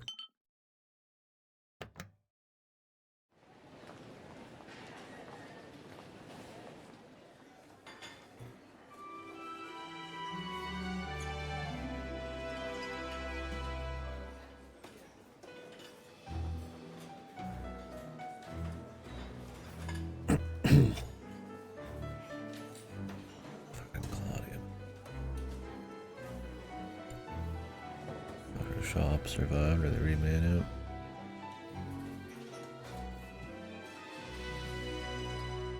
Load that potato.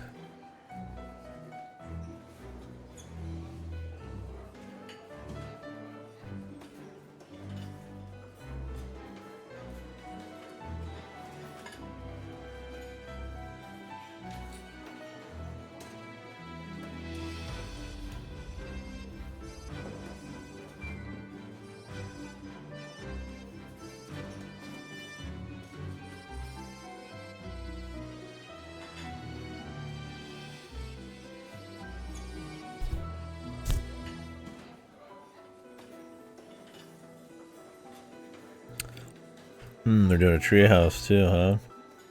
3rd and the 4th will be at 10 a.m. on both days for 7 hours.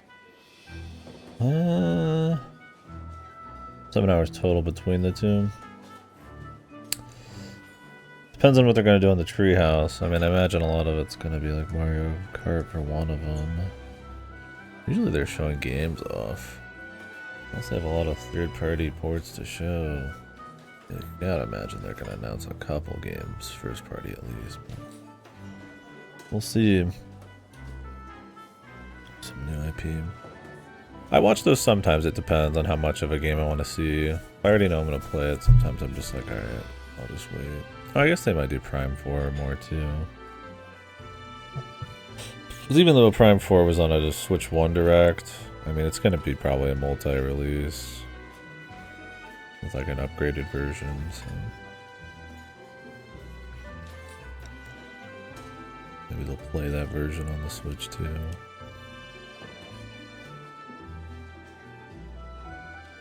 It definitely needs a stronger showing than the last trailer, so.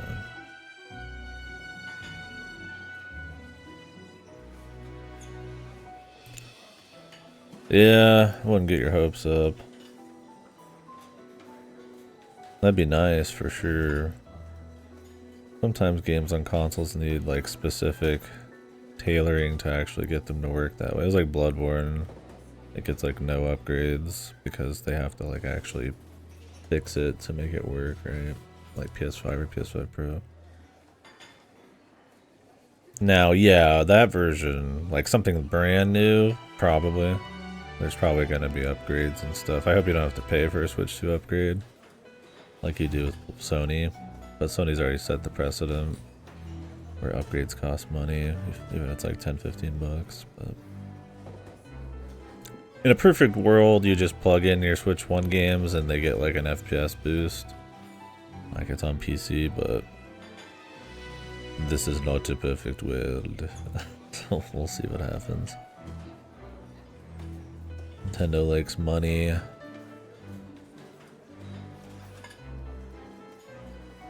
Yeah. I would be surprised if it wasn't backwards compatible. I wouldn't be too surprised if there wasn't performance boost, and if it is, if it was just kind of light. I also, like I said, wouldn't be surprised at all if there was paid micro upgrades. Or just straight up exclusive new versions. Stuff like I wouldn't be surprised if we see like a Breath of the Wild remaster with like, you know, like a performance upgrade, or, you know, two opponents stacked on top of each other, like new content. Eventually, you know, or just more remakes. I mean, Nintendo never stopped with the remakes and shit, so it's a matter of when. I mean, Fire Emblem 4 is already supposed to be sitting in the vault, but I don't know if that's really a Switch 2 thing. But could be a something. I don't know if Namco Bandai has been doing anything lately. Nintendo usually has them working something. Not Pokemon Fire Emblem.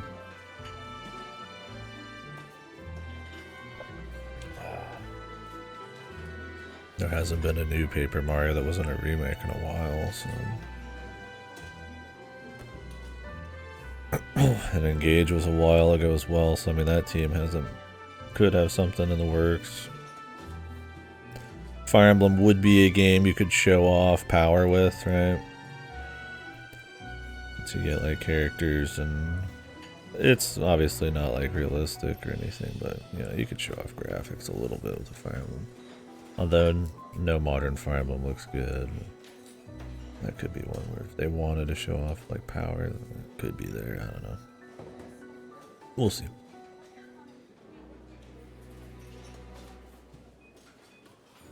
Like I said, I feel like obviously Mario Kart will be there, but I think the only thing I could see maybe happening more than others is like a 3D Mario as well, but I don't know. 2 Marios? Maybe that's too many. It's never stopped them before. And Odyssey was a long time ago.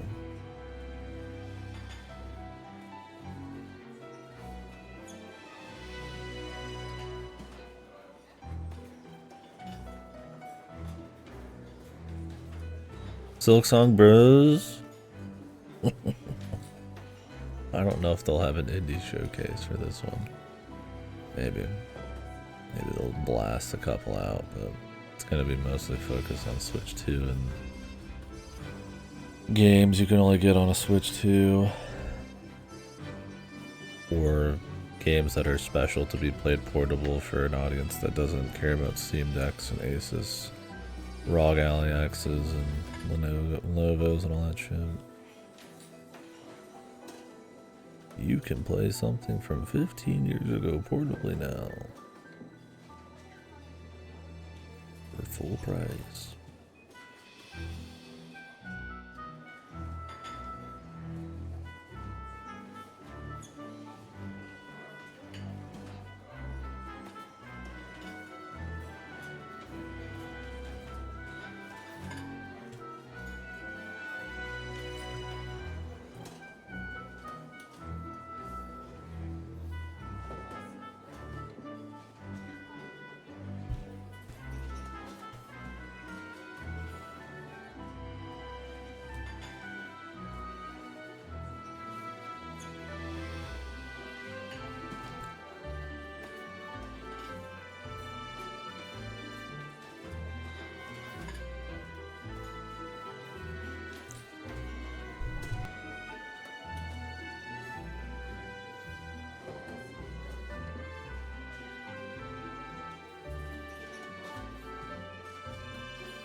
What does the criminal underworld do in her control? Do they just pop up to fight bad guys? I mean, do they just get paid to just hang out or just act as bodyguards or what? Do they do anything illegal? Or are they not going to mention these things to make her seem a little bit more pristine?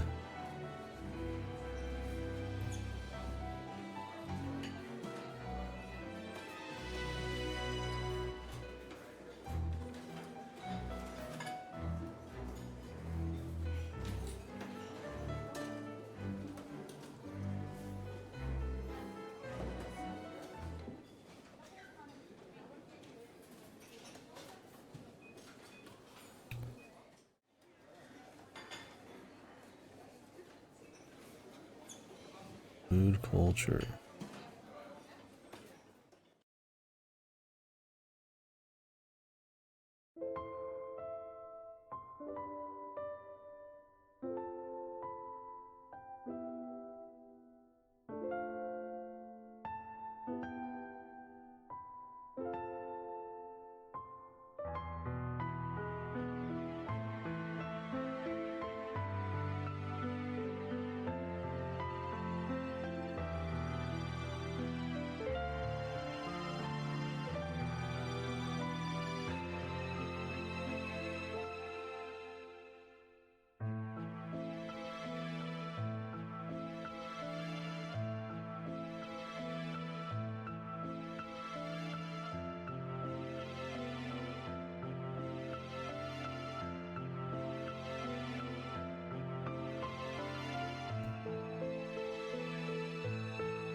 Who cares about all that? When's the fighting going to start? No, I mean that stuff's all fine, but clearly there's gonna be some action coming up again.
A bazillion guards just stood up. My god.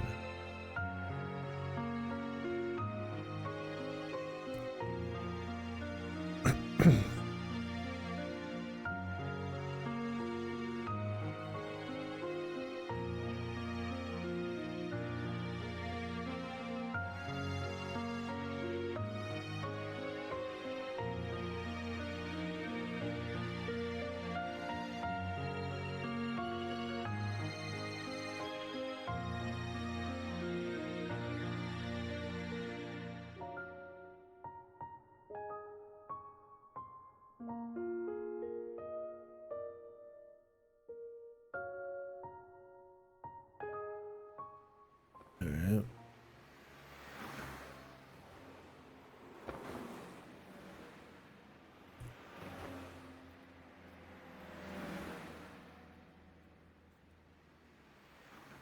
Meiju.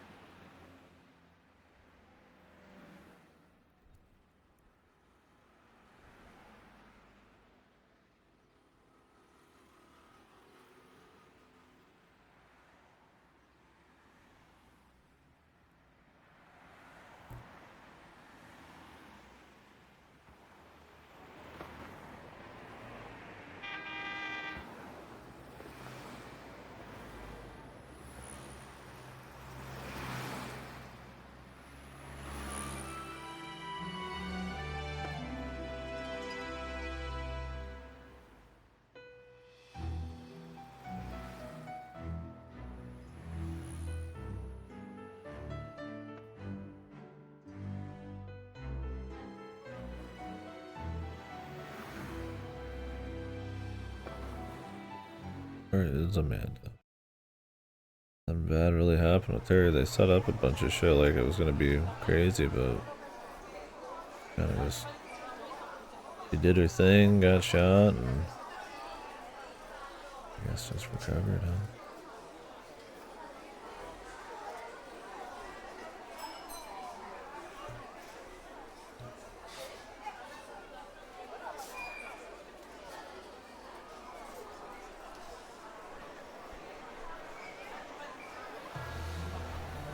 Ooh, new people.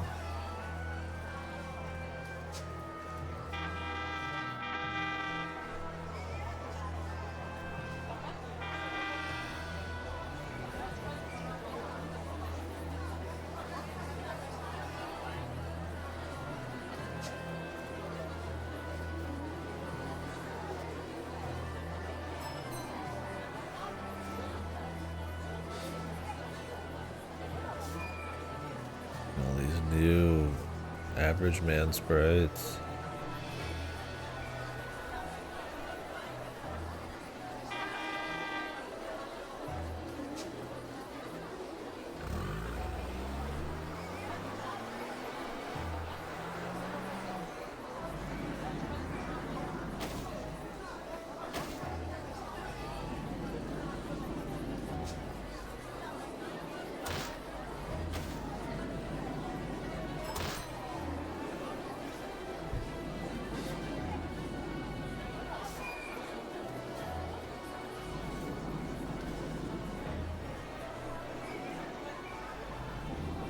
Is this that one guy, or did they just reuse the spray? Probably reused it. The fat guy.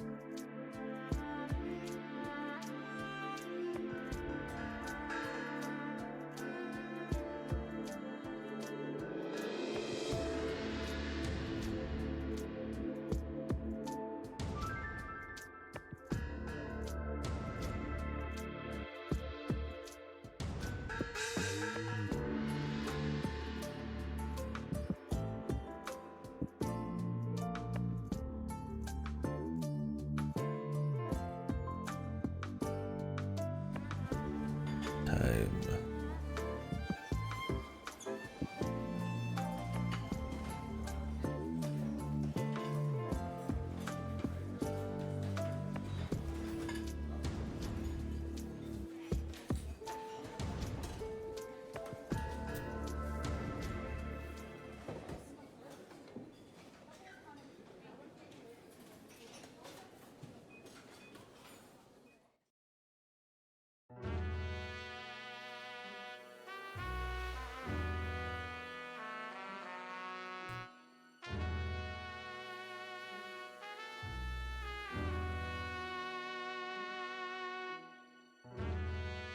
The ultra racism.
Expanding the sphere of influence.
At least they're kind of covering some of this thing. I mean, going full pro-Japanese means that if you have anybody else,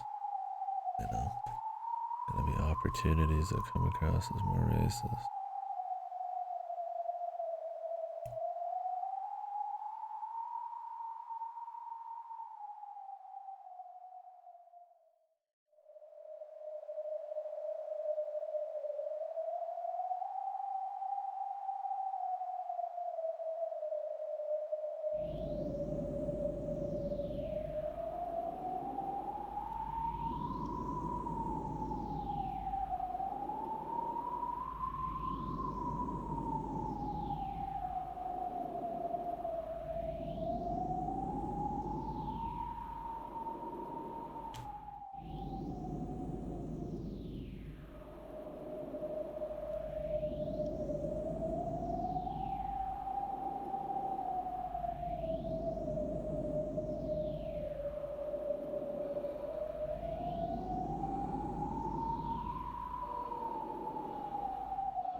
War.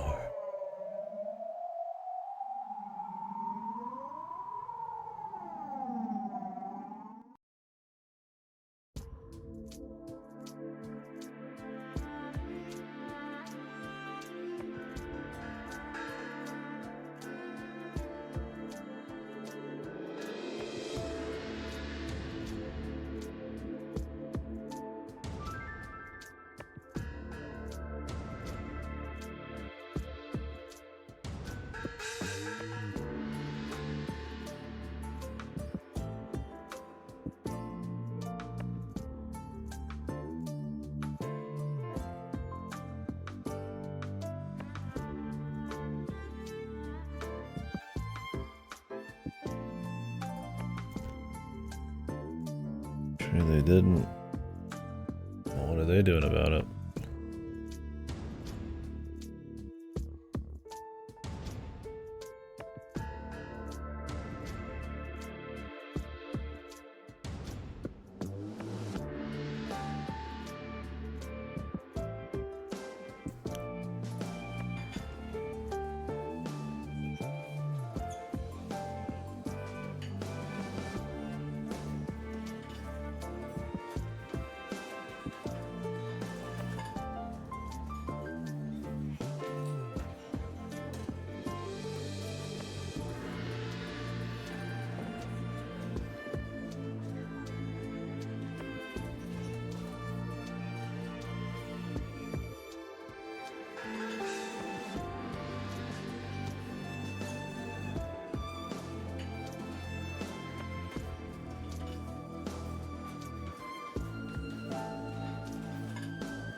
Interesting.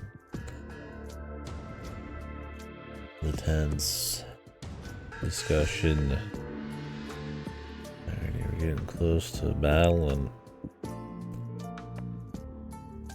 giving up 20% is quite a bit. I mean, I guess it eases off the amount of tension, the amount of Chinese people there. I don't know if it's even like a full negative for her. I guess she'd have a little less money, power, but built up all sorts of other shit.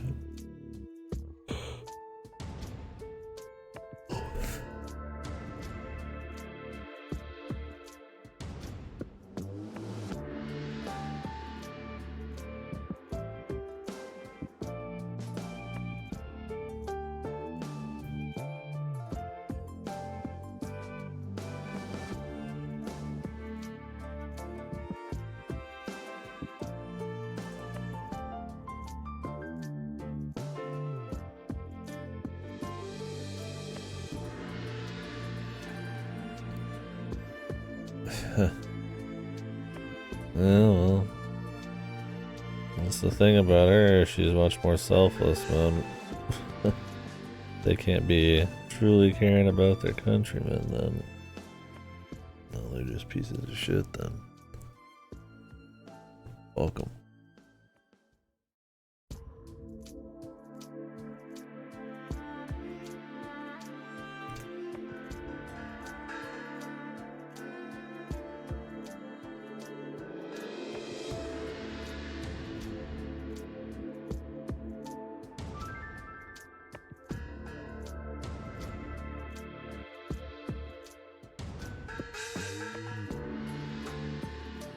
Greedy elderly bastard.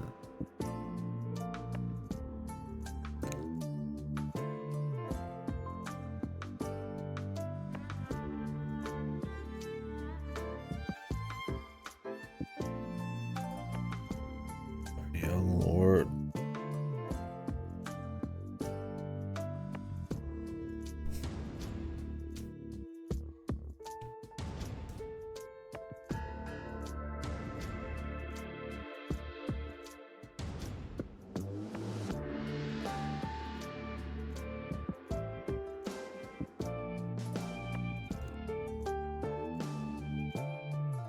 We're gonna meet this young lord.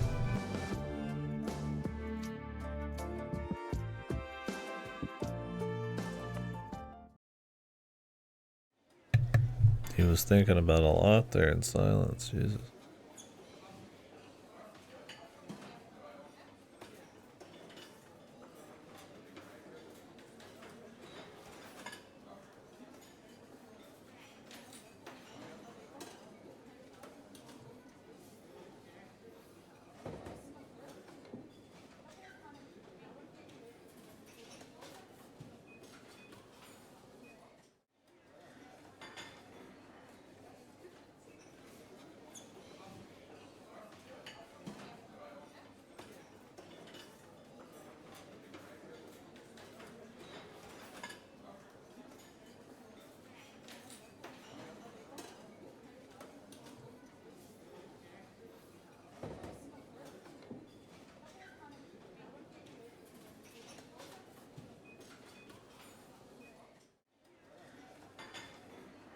What's up, Ripper?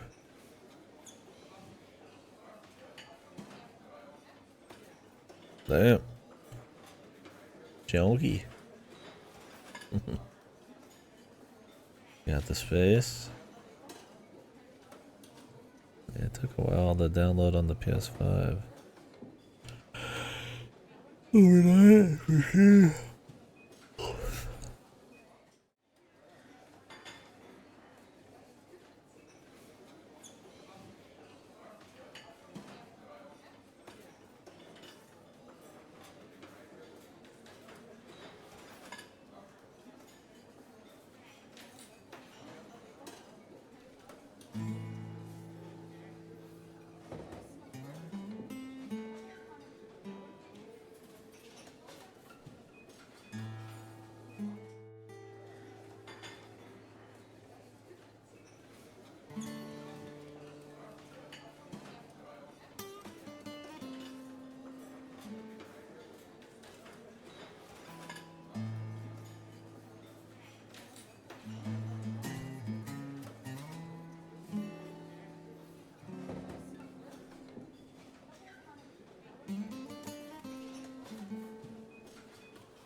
Yeah, I had planned on waking up closer to now, but I just couldn't sleep, so I'm just staying up through the Switch thing.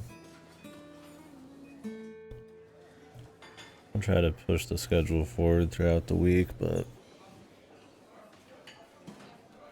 I got stuff on Saturday anyways, possibly.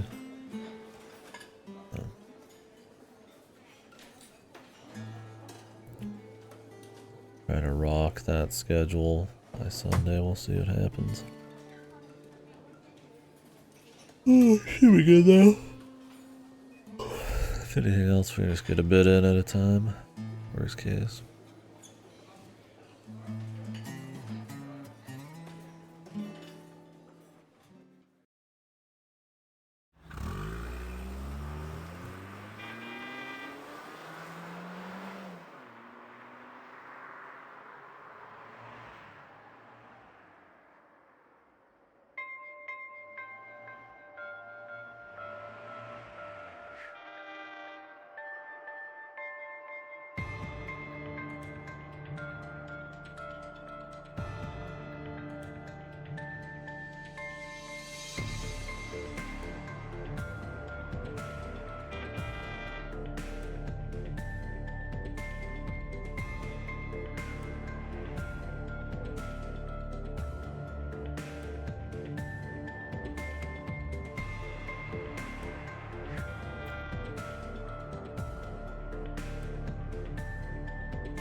Oh boy.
Oh, that's cool she said that. Because I mean, them being destroyed seems more like a guarantee than anything, so having some kind of value instilled. Have that relate back to being Japanese, or just,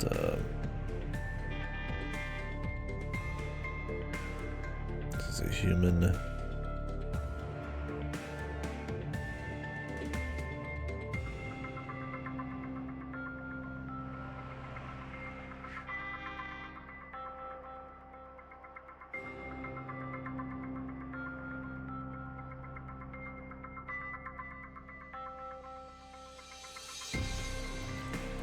Be interesting, like I said, seeing her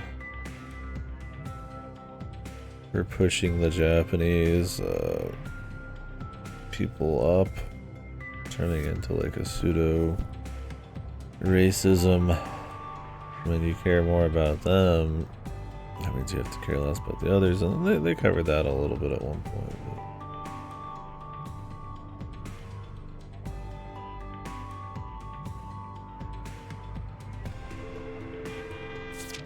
Richard gonna do something crazy.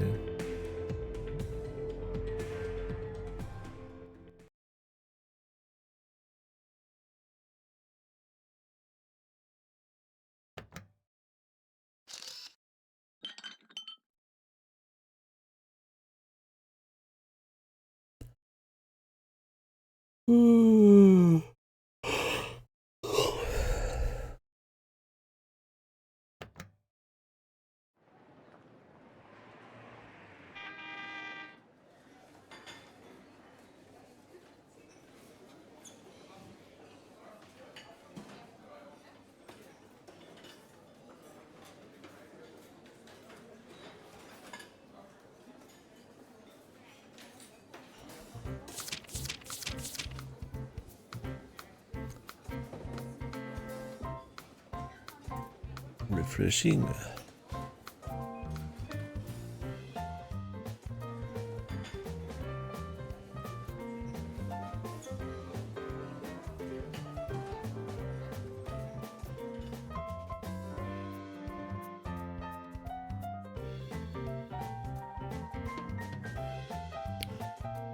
Yeah, I could use a little revitalization.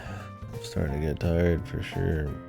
But got another hour before I restart the stream, and then another hour and a half until we're done with the Switch and then conversations. So it'll be fine once the Switch shit starts, which will be in an hour and a half.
Oh, what do they got?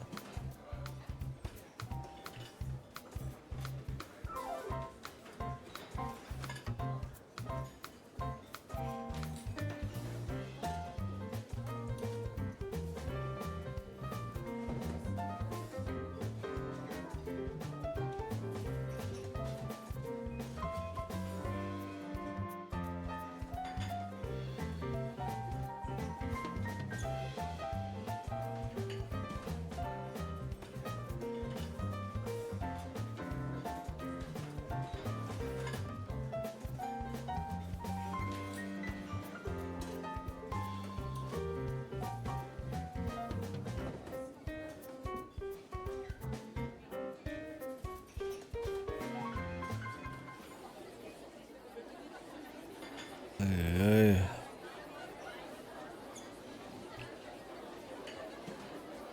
Oh, there's more wild dogs.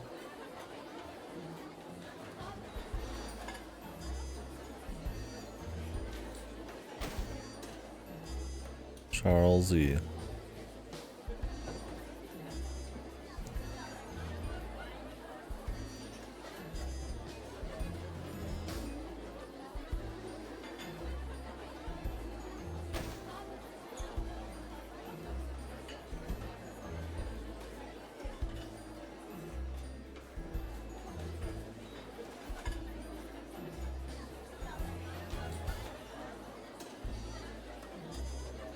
Pickpocket master.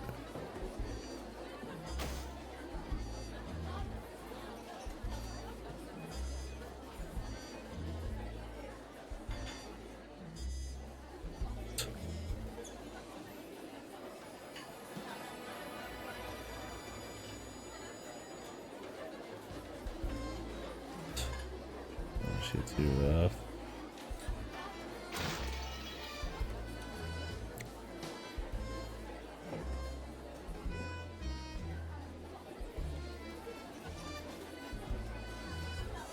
I thought she was a gambler.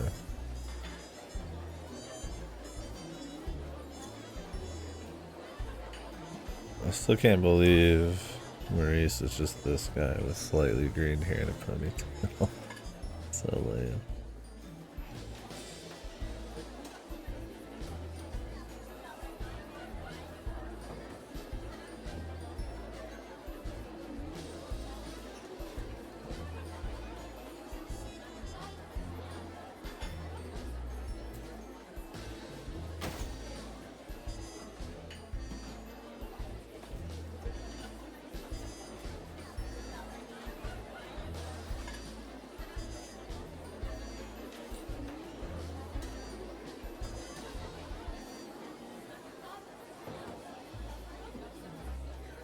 Wow, no.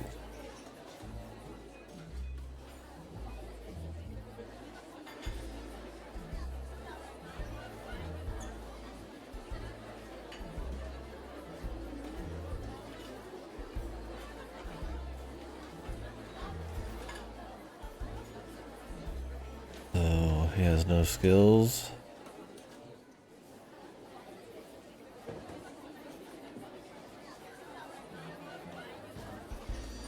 Selfish egomaniac. He's just an asshole.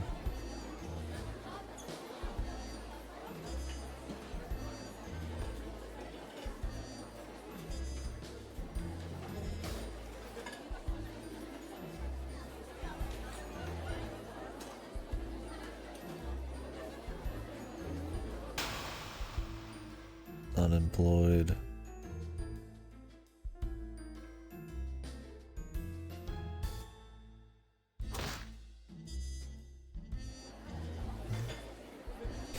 Goofy bastards. Yeah, this was at the pasta scene, man. I could go for some pasta.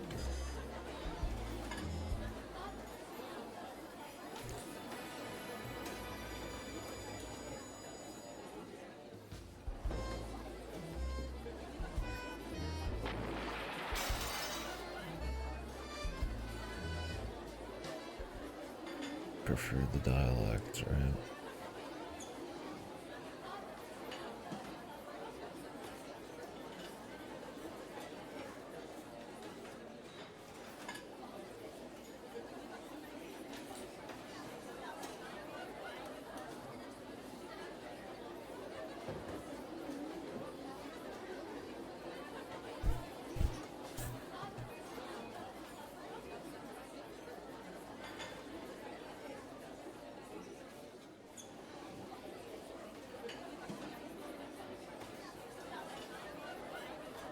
I'm sure they'll show their quality.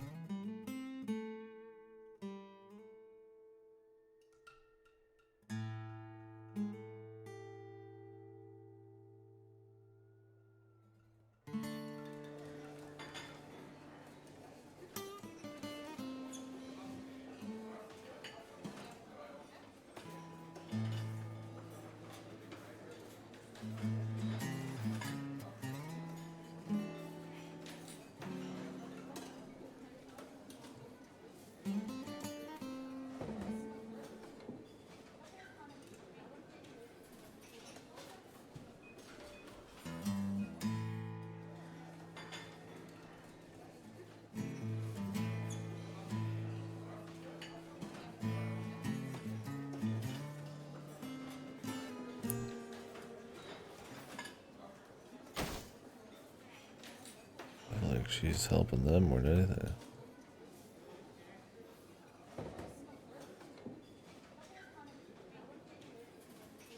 She's very gung-ho. It's cool. You're never quite sure with the amnesiacs if they're just gonna be kind of reserved.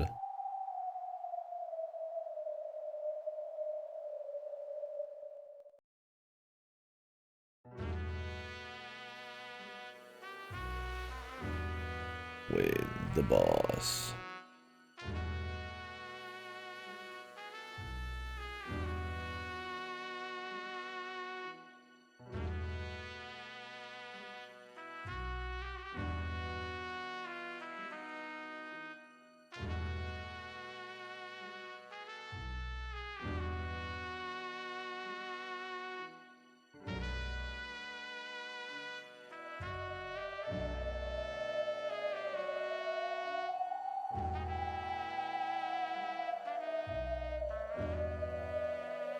Oh, I need to keep sharp, man.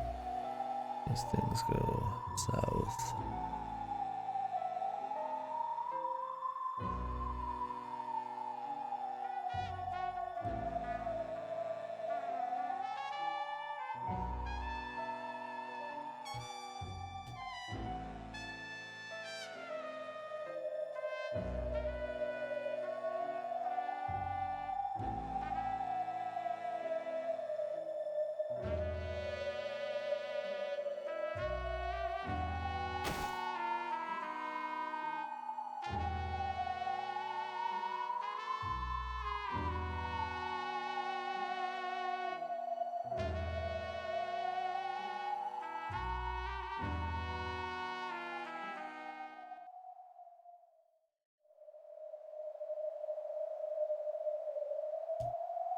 Favorite seat.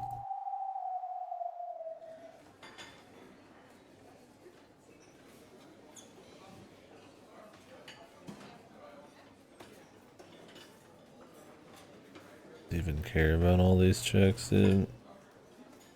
Isn't he just a rose man to the end? Although I guess maybe not romantic, but no, he doesn't give a fuck.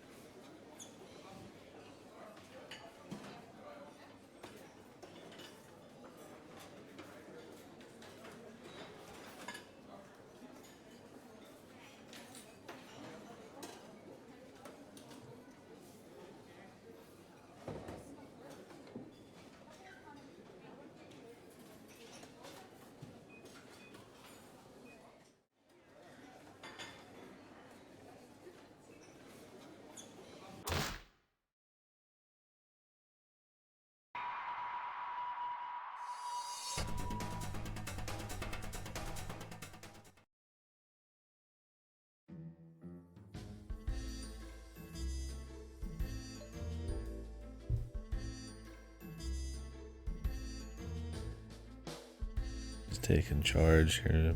Well, they definitely need her to do everything, it seems like.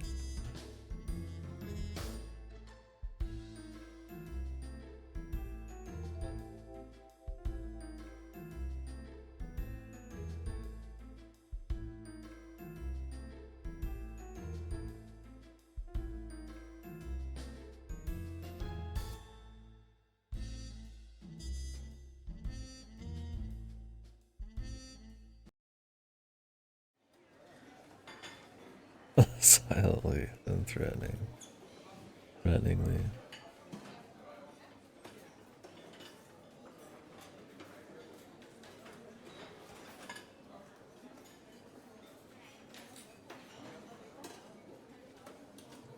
And I don't think Wayne's gonna be the kind of guy to just change on a whim like that. He means what he says.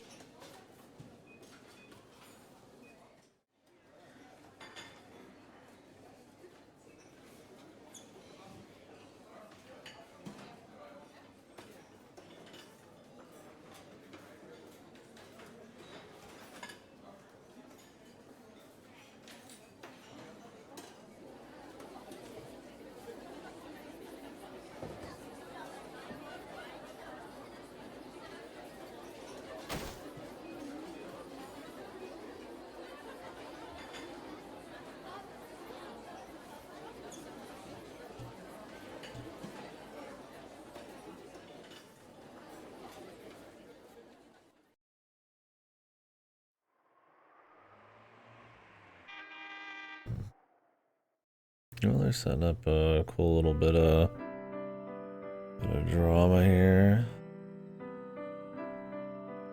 Getting you invested in it. Like, there's things happening in the back, right? Like, movements between gangs and the setting being kind of evolved and shit. But they're getting you into a new set of characters, kind of polite. The mystery of her, Asia, too. Definitely worried it'd be like, oh god, we're gonna have to deal with these guys, but I've got a sympathetic thing being tied to Wayne. there's a lot of things going on. You know, they're tied to Wayne, so you can learn about people he was hanging out with, see how much he's changed, see how the gang's changed, see how the settings possibly changed. Multiple perspectives, kind of figure out what her deal is. There's a lot of layers of shit going on, so it's cool. I was ready to be not, but that's got it.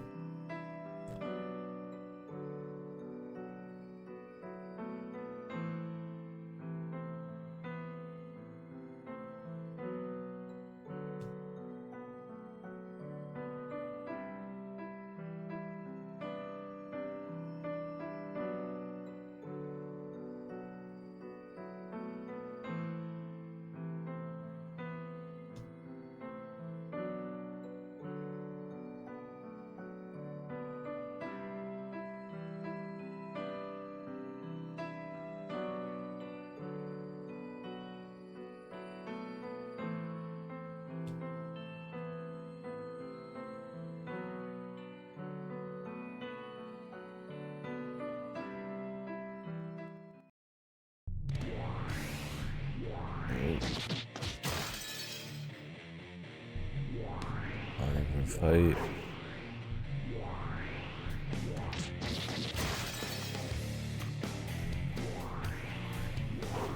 First fight in a while, in 3 hours.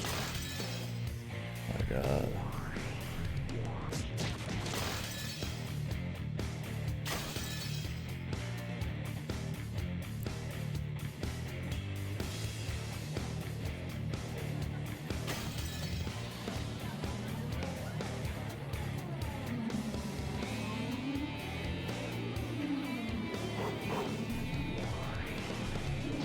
Is it just beating up people who talk bad on him in a way to kind of show off that he's hardcore?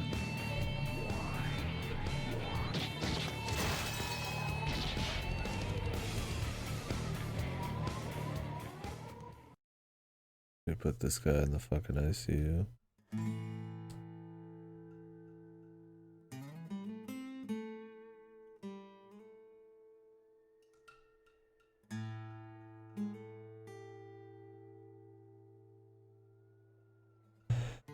Weather out here, the tornado watch. Been kind of eyeballing.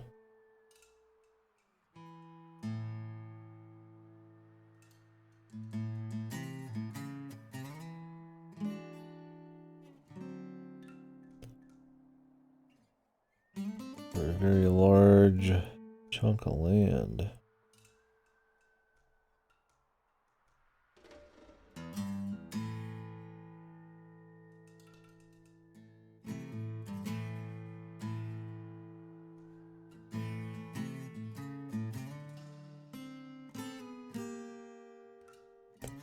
A lot of weather and stuff. That's what you mean.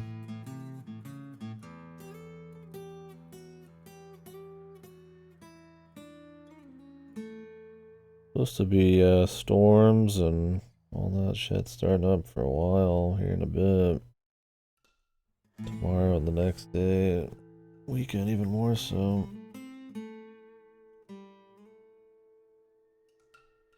And colder too because of it, but not too much.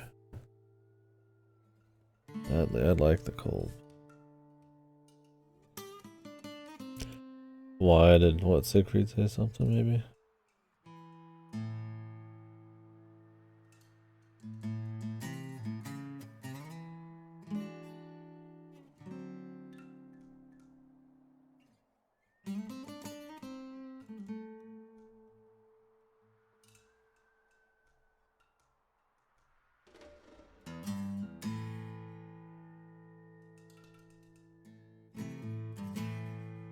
Yeah, pretty wide.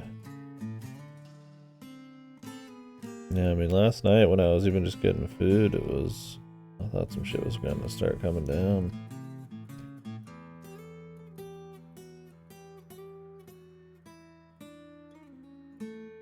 Rare high risk severe forecast today. Yeah, I'm not in the deepest red, but I am in the orange. So We'll see. Hopefully nothing, but I mean, I know some people have gotten rocked by tornadoes just right next to me, so hopefully nothing.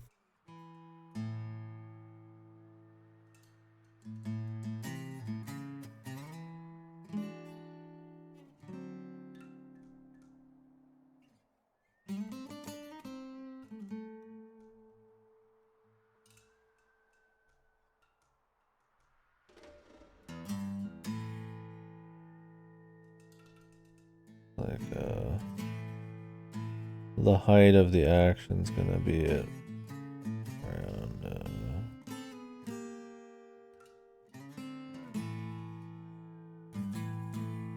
9 to noon. I'll probably be asleep. We'll be wrapping up the Nintendo thing probably at 9 to 10.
Ryukishi Goons, formerly Chinese. He makes some disgusting looking sprites, man.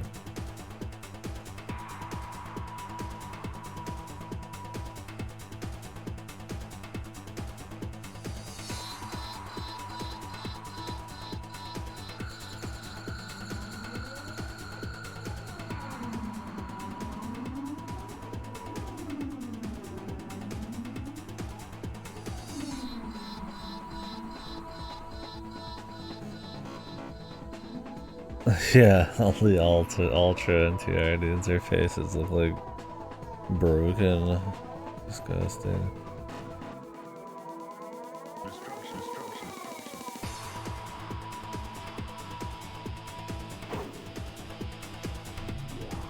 Gotta make a new legend.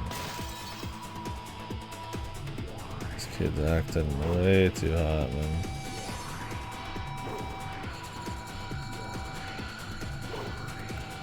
Look at all these Chinese goon CGs, man. Those are gonna get used again.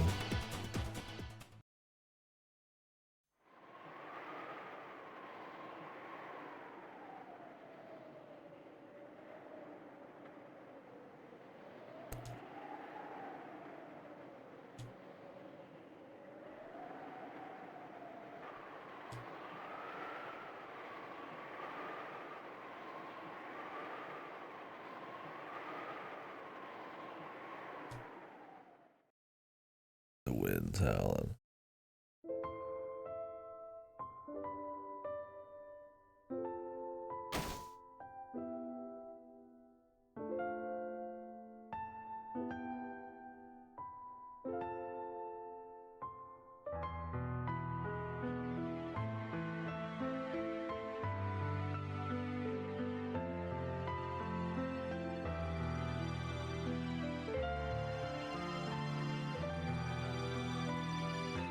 Yeah, really, they have like a camaraderie, and he's trusting them with the job here.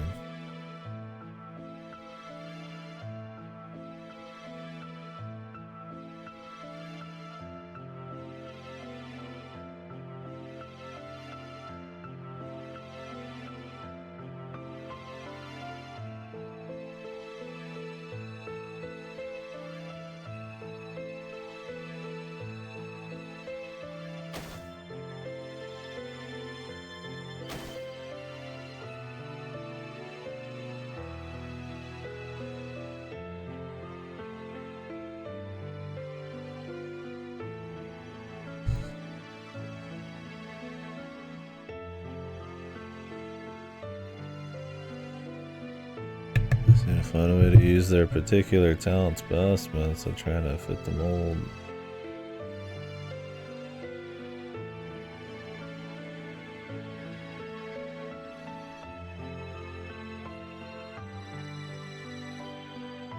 Build their friendship. Less friendship and more camaraderie and their history and being losers. I mean, I guess they understand each other pretty well. I think their story's been interesting. Like I said, I think setting up a kind of starry-eyed, bottom rung group to kind of look at how Primavera has like changed from like a different perspective is a good way of doing it. Kind of give them kind of this like dark horse, kind of trying to root for them thing, and a backstory with Wayne, and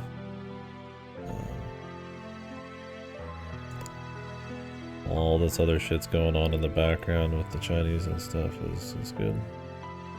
Keeps it interesting. So I was definitely like, man, you know.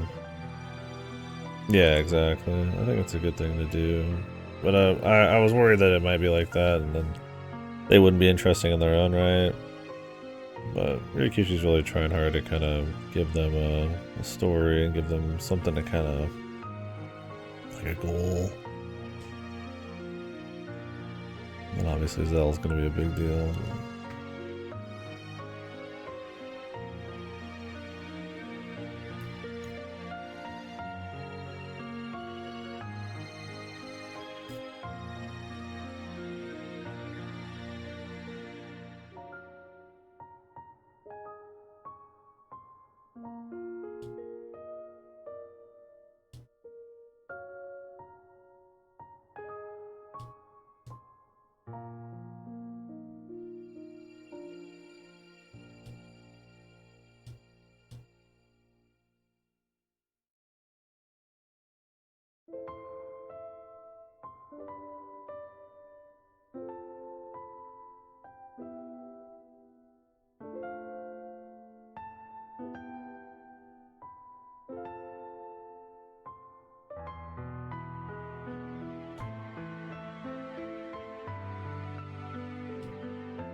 I do like the Zell instead of like a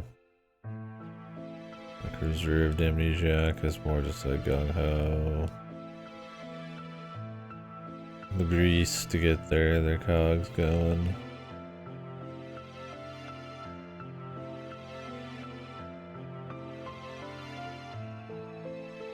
Yeah. She's very like all in. She has a camaraderie with them because they're taking care of her, but she doesn't have the history to be meek about acting on it all.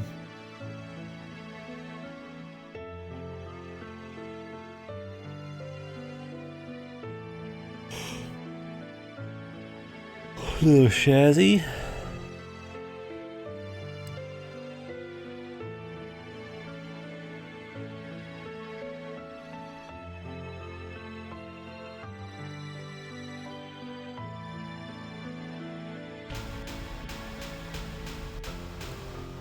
Well, where is it?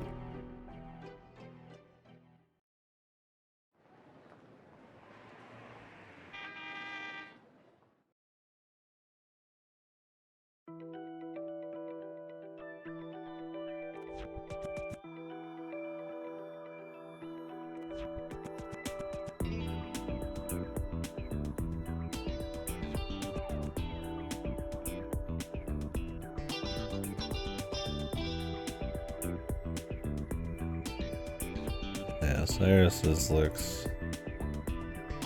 He's looking debonair. Wayne just looking crazy, man. His vest is like fucking bulging, ripping at the seams. It doesn't even fit. He looks like he just stole like a hobo's like vest and scarf and just is wearing it for fun.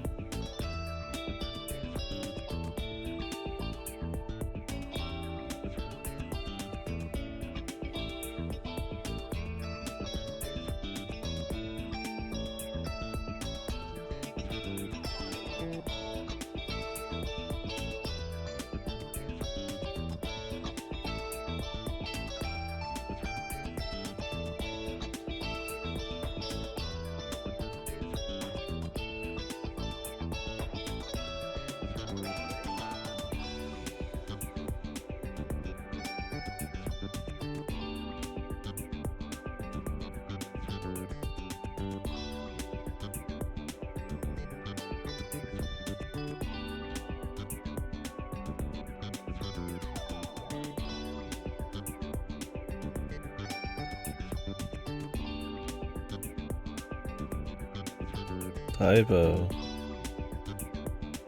It's over.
Talking to the young lord.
No interest in winning.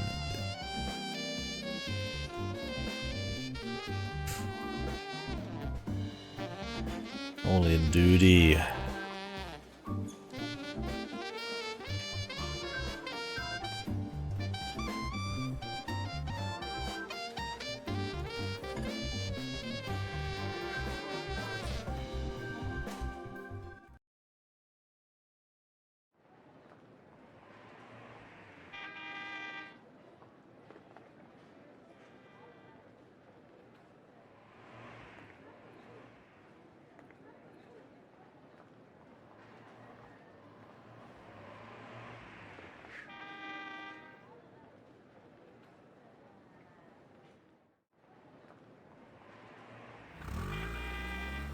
Richard being stepping out of line.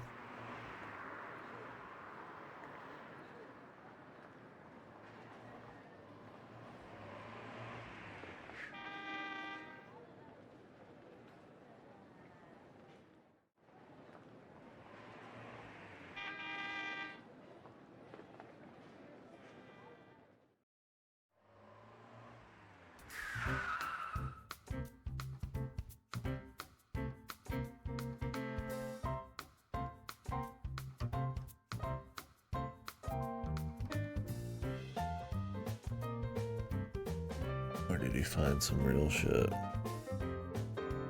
It does feel like Richards, they're setting him up to be a little bit more ballsy, more extreme.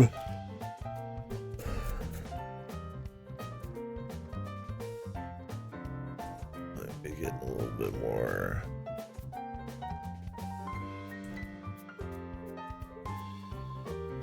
crafty.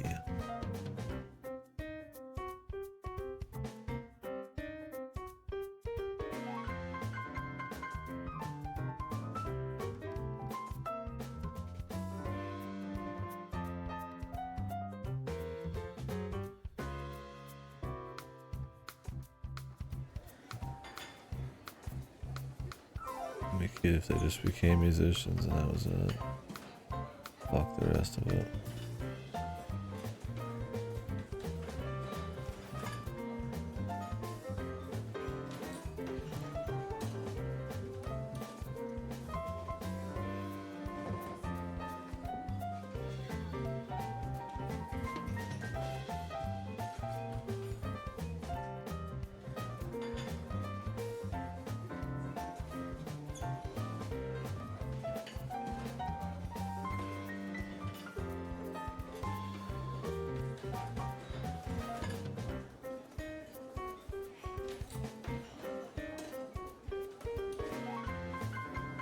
Mom.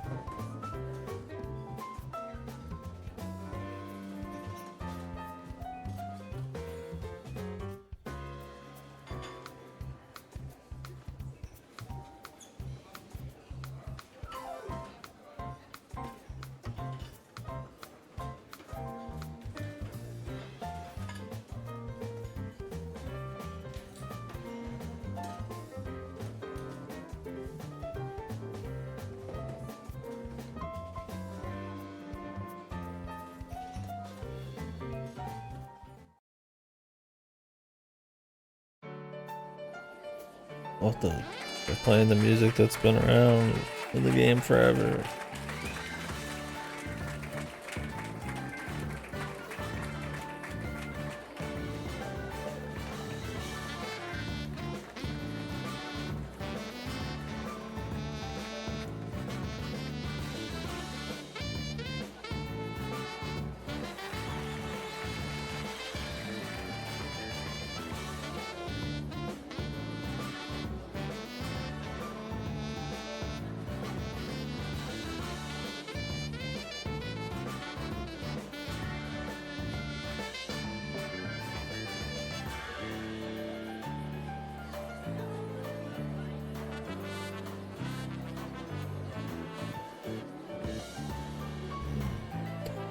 Based old dead guy who ran the music store.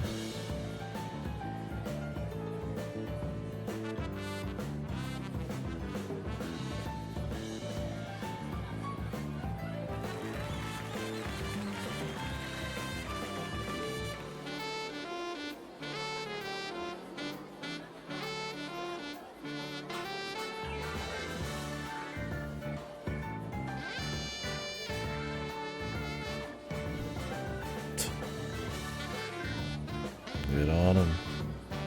Musica.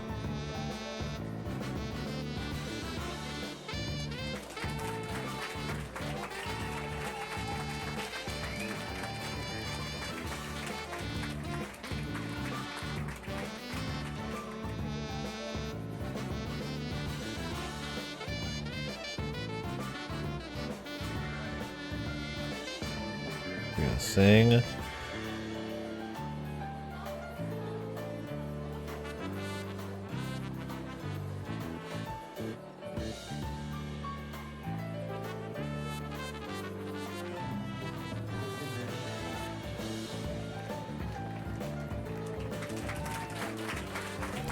It's gonna brain blaster.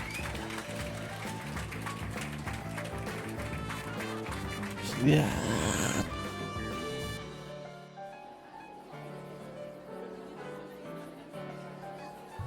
Gonna remember some memories.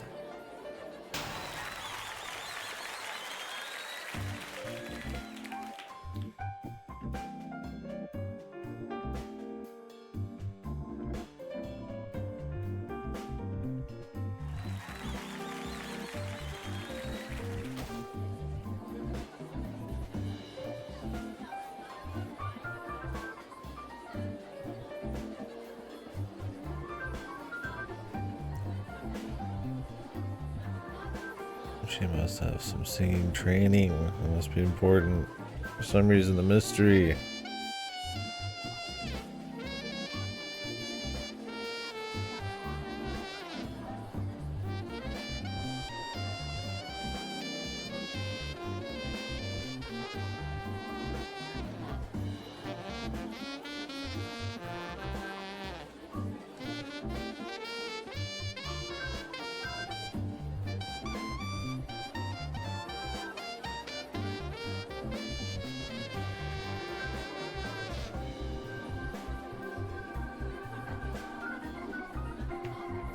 I'll do anything you say. Bow down.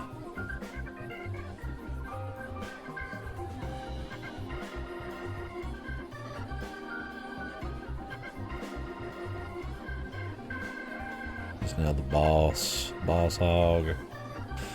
Nice. Well, they had a cool little kind of refreshing arc with them.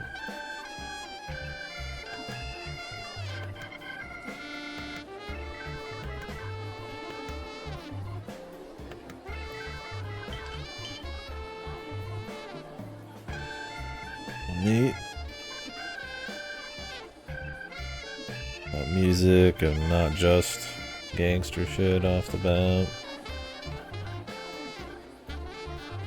This was kind of in the time span of just like a nice little episode, you know. Showed their issues, got over some of it. They're a bit more emboldened.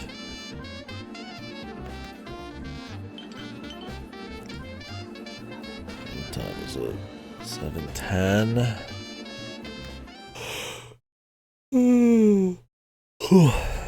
Wish this Nintendo shit already started. I'm tired.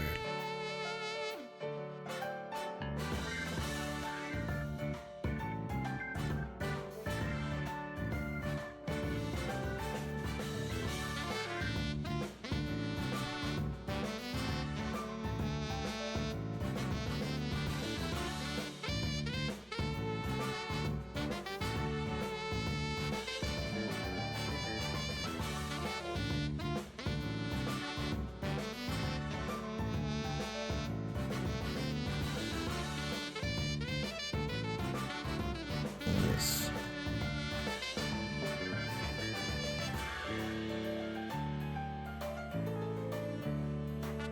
It would be kind of cute if they were always like this instead of getting into some fight. Just like, why can somebody else do a criminal underground setting to kind of change shit? I mean, obviously they're gonna get caught up in something bigger, but I don't mind seeing them try to weave like a bunch of musicians into it. But it could also be short-lived, who knows?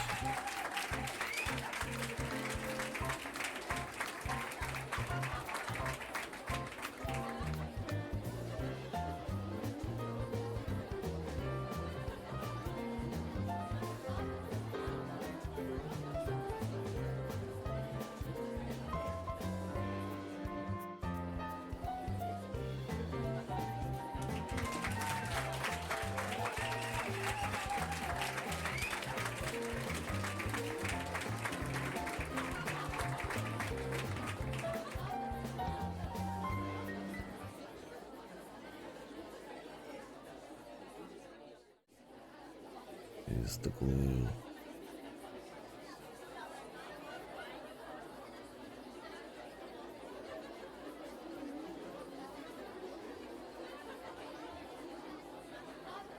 Such a good. I wish we could hear her accent.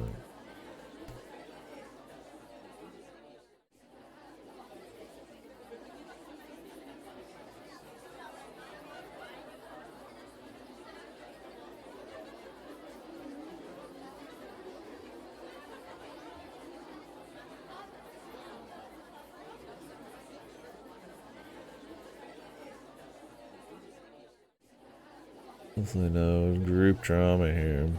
If I work better as an ensemble.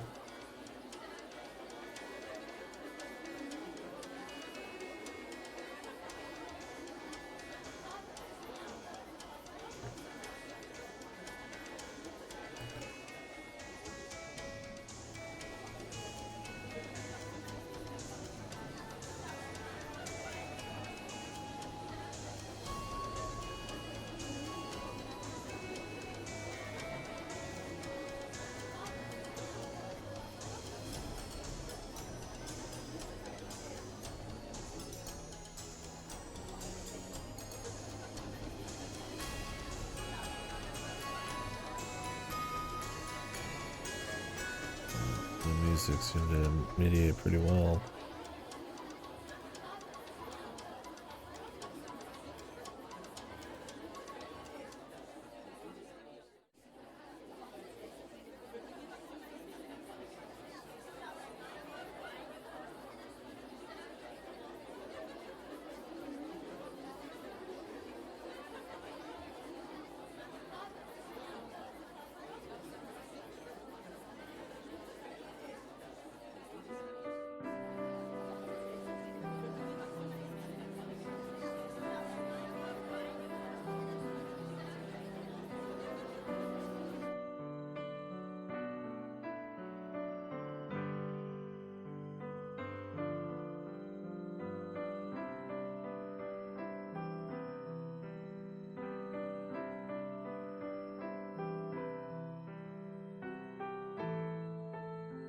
There's gonna be a reason the world would abandon her. They're definitely building her up so that they can like save her ass or do something crazy. We'll see.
They could do it on the side, man.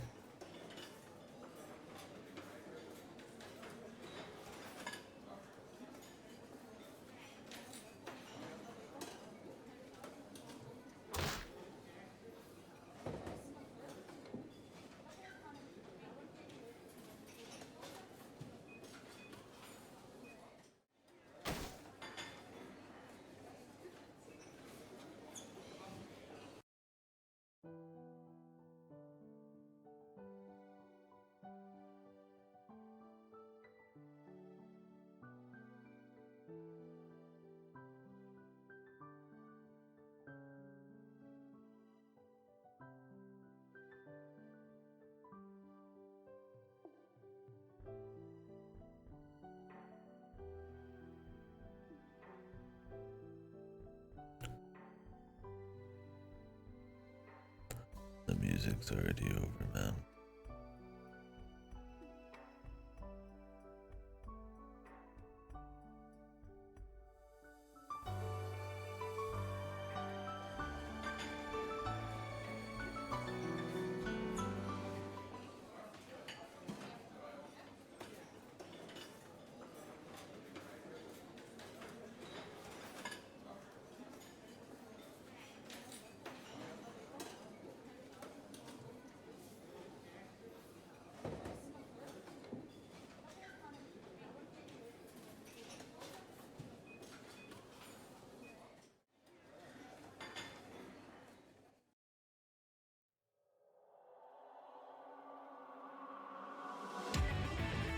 Oh, new music. Something great.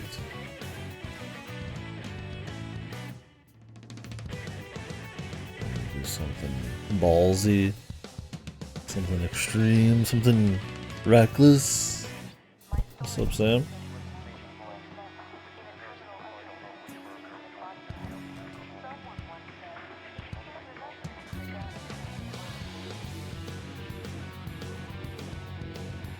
What the hell is she scheming? Chinese ones. RGD2, yes. Crossover sign left.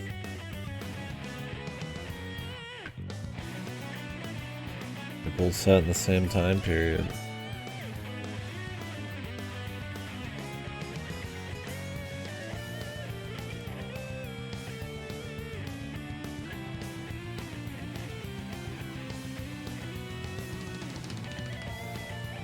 He plays Alfred the Crazy, Ascended, Revived, Robber Baron, Alfred's Son the Great,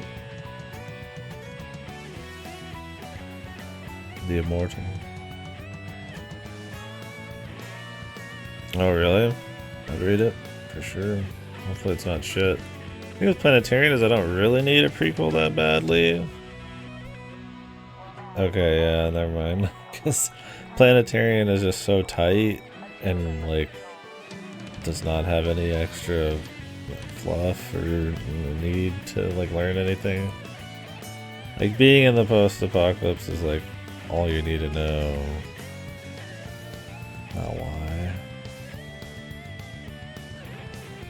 VNs and making random spin-offs for money. Name a more iconic duo. And having those suck. Because they're just to fucking make a buck off of a popular IP.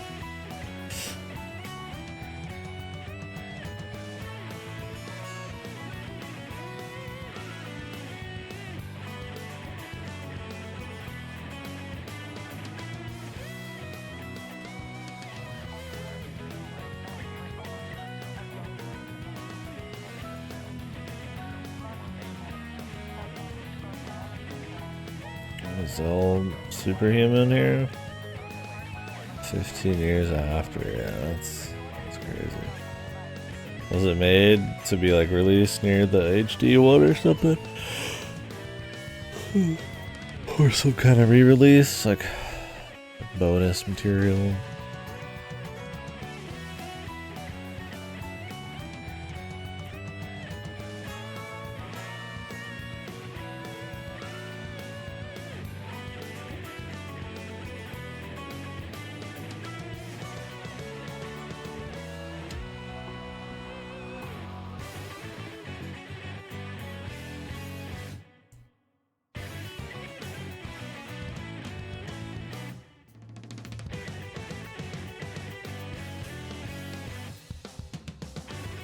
Yeah, I'm gonna want to read Stella for sure.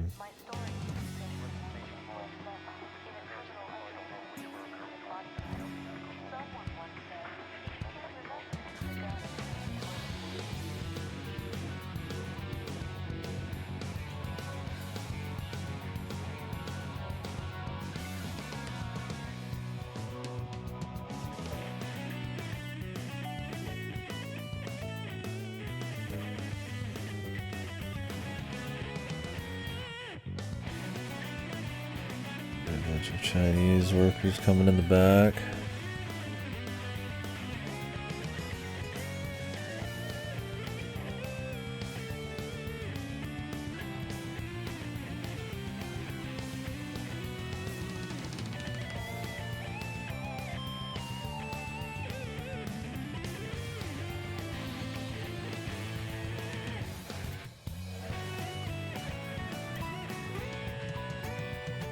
The chapter structure, like the seasons, or where they draw the line on what a chapter is, or and occasionally they have you explore like 4 places and then come back, or what?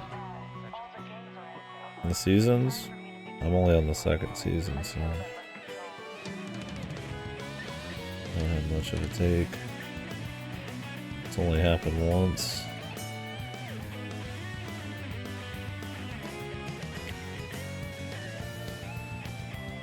Oh, that. Yeah, I thought that was weird. I honestly expected season 2 to be at the end of the Caleb thing. And when it wasn't, I was like, dude, how long is this fucking shit? To the point where I was like, man, I hope this isn't like really long-winded. It just kind of keeps going with new monsters of the week.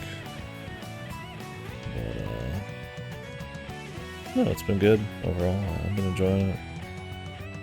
Yeah, I mean, the idea is probably that when he was releasing these in parts, maybe having it ending a certain story, then starting another fresh one would get people like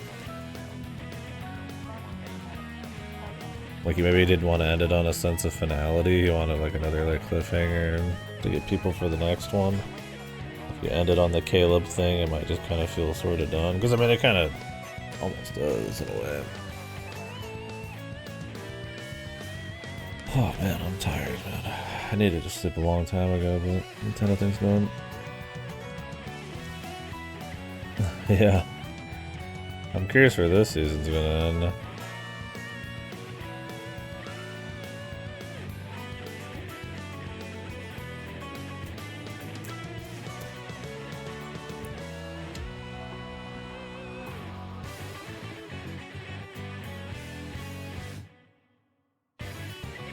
Yeah, Caleb was good. I like that he had a lot of problems and was kind of stupid. It was like a charisma leader. I don't think Rose has been like super awesome, but she's been very necessary and I think handled well in that respect. I think her whole dragon arc was really shit.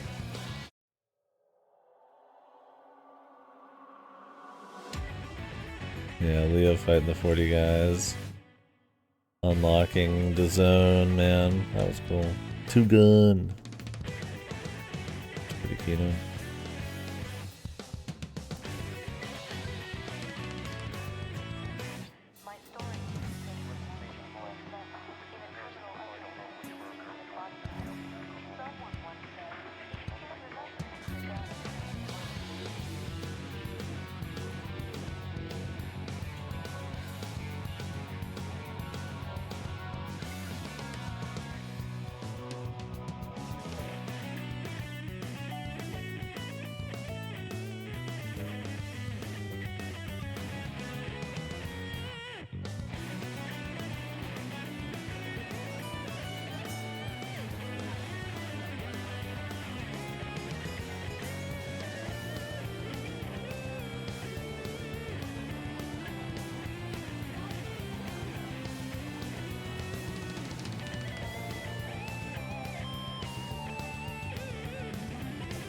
Yeah, it's been good though. I've been enjoying it. It's just paced well with a lot of different moving parts.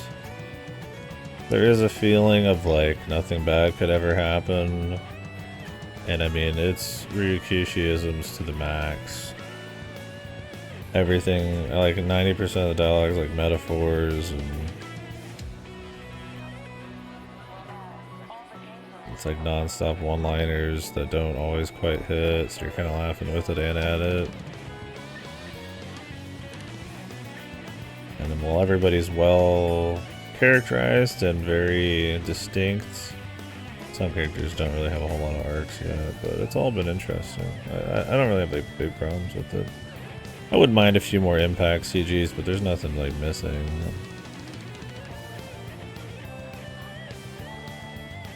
No, that's way better than Heckenbana. I mean, I like it. It's a tough one to put down sometimes.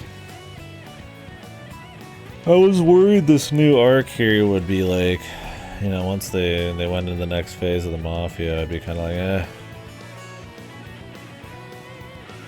But I think starting from low on the totem pole to see how everything's developed, showing there's other players running around, the mystery of her memories, getting you into this group of kids, which I thought would be shit, possibly, but you can't help but kind of root for him. Is cool.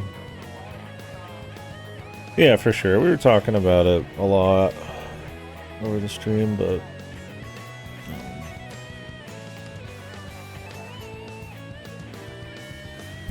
Rikishi just kind of has a way of doing prose and characters and stuff like that, that even if you could technically poke holes in it or find some kind of fault in it, it's just like entertaining. When put together with the pace and the world, it's a good time. Sometimes it doesn't work out like Higginbono when he's really preaching, but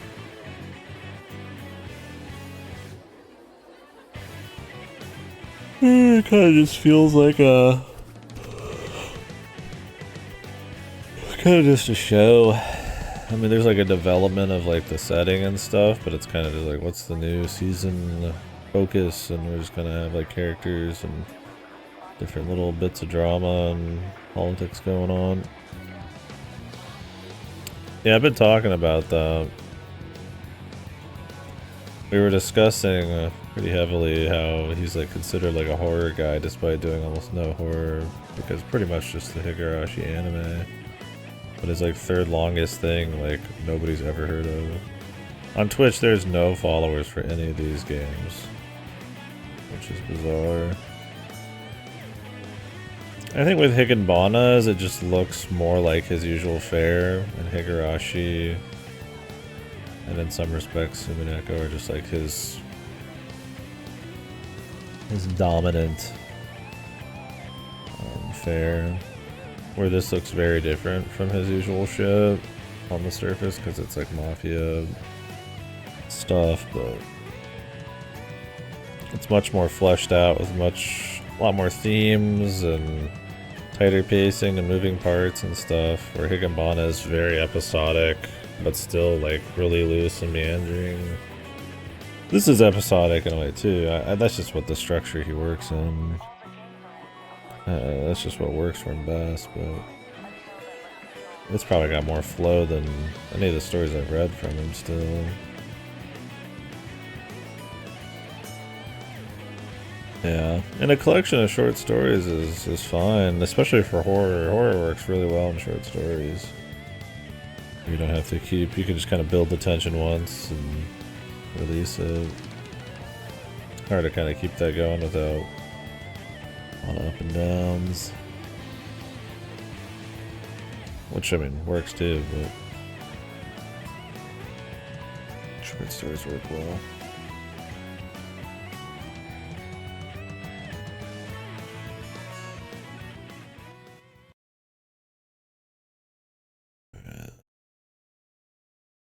Well, this is where we're gonna stop for now. On this, we can keep talking about it. I was just going to stop at around 30 minutes-ish before the direct, so. Yeah. No, I've enjoyed it though, for sure. It is not an ambitious...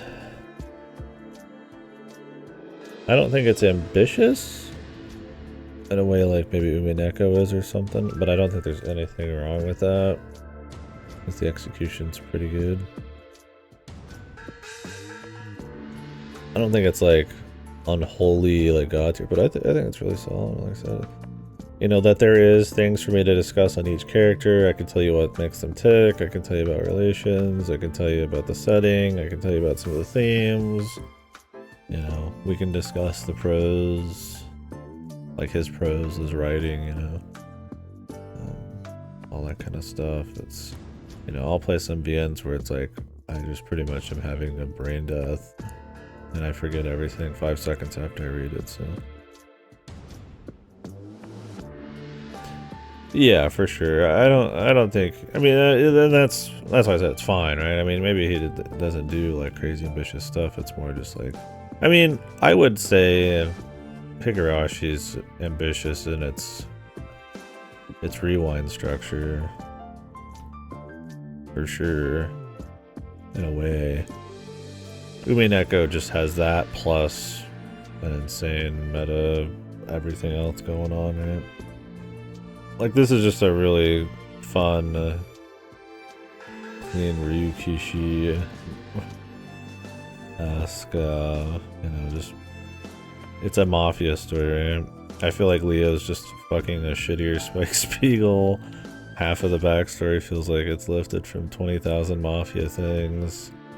But he's put it into a cool setting where he really wants to discuss what it means to be like Japanese, what it means to be like a soldier, you know, cultural relations, the underworld. I think he pulls his punches in terms of like the stakes. This is a VN that feels like nothing bad could ever happen for a lot of people. I think it's still like it feels kind of more just like fun than like serious, which is fine. So it hasn't hurt it yet, but I do think at some point maybe that could get a little goofy. We'll see what happens though. I think having the future stuff helps you kind of wonder what's going to happen, because it's not like magically Japan is back at that point.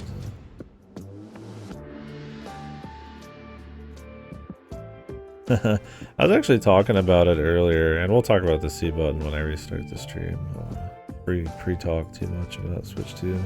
I already did for like an hour earlier. So I'll put a pin in that. How does it feel even the title screen menu choice? Yeah, I mean this is 600 by 400 thing, so some of it's gonna look a little crispy, but it's very extravagant. Yeah, the music's good. Stucom button. Yes, Stucom.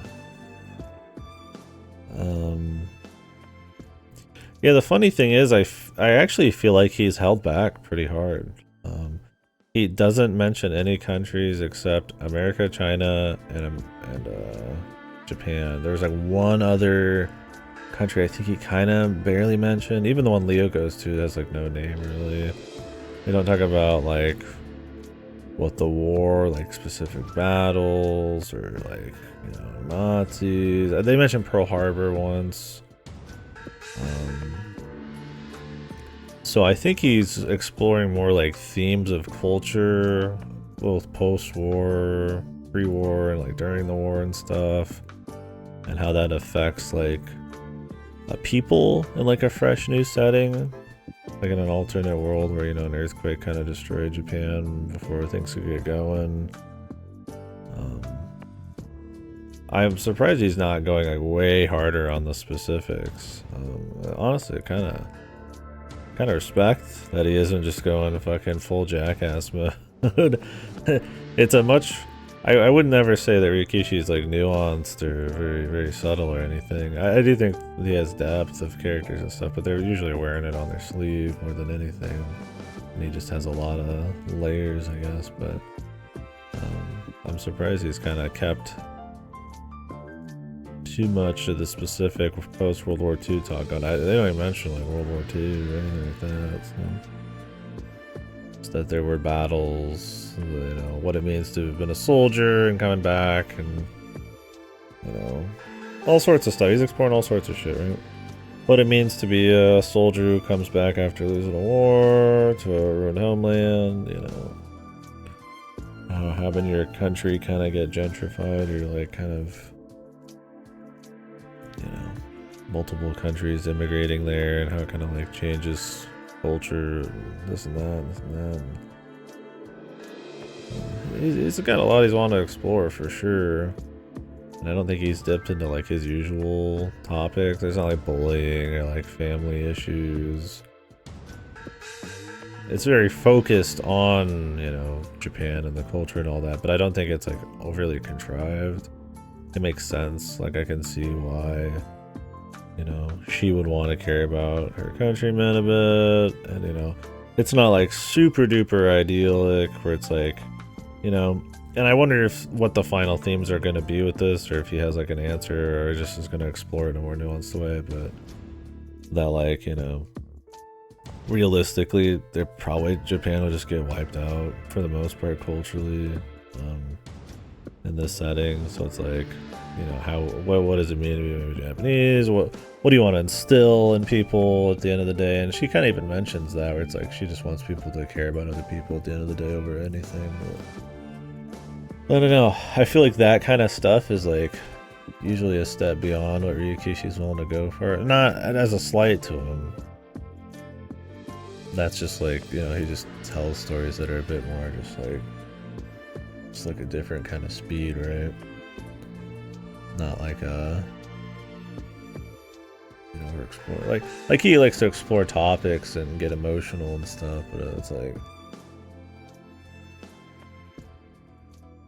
you know, his stuff's usually not like this arcane dense thing to kind of like, you know, there might be a lot, like there's a lot to think about Nomineko as like a mystery, but like the themes and what they mean. He wants you to kind of get it, and then maybe think about some other stuff on the side. So I'm curious what he's gonna go for here. American Battler, yeah, the soy sauce we're getting into now. I definitely think they could jump the shark on it.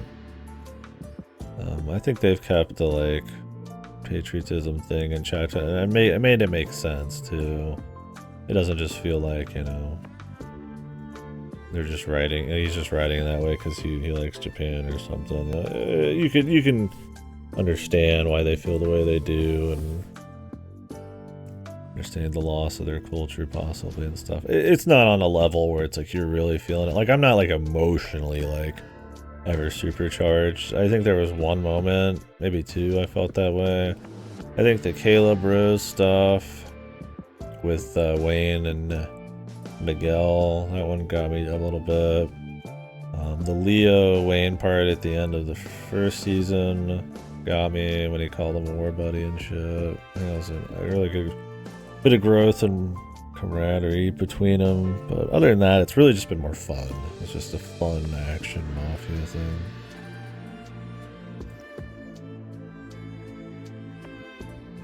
Oh yeah, no, that's the VN though. Like I said, it's mostly, this VN is like fucking chock full of metaphors, man. Like Rikishi does this shit where it's like he's got to write this like witty metaphor dialogue where he can't say what characters can't say what they mean. They have to like speak in like these like goofy metaphors, like it sounds cooler that way, and he'll go so overboard with it. Or he'll attach himself to like, you know, phrases like cheap talk or dirtier hands and, you know, the dragon and all that shit, and you're just like, good fucking god. It's like he's so repetitive with it. I think it's supposed to come across as like stylish or like artsy or something or cool. And then like his one-liners and stuff. He has some characters that are like all one-liners and like all wit, and so they never has any punch because he just goes way too hard on it, or they just kind of suck. But it's like funny, right? It's kind of like Leo, like the dude I barely talks serious ever, but he is cool and it is fun. But like, you know, he probably goes overboard a little bit on him. But I mean, it helps because it's an ensemble, right? Like, if it was just Leo, it would be bad, but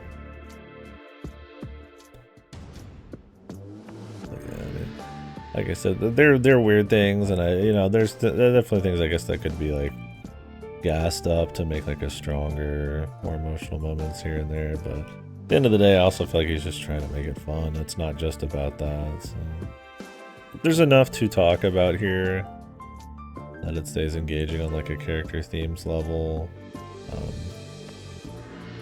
That with like the solid pacing and stuff. It's a good time.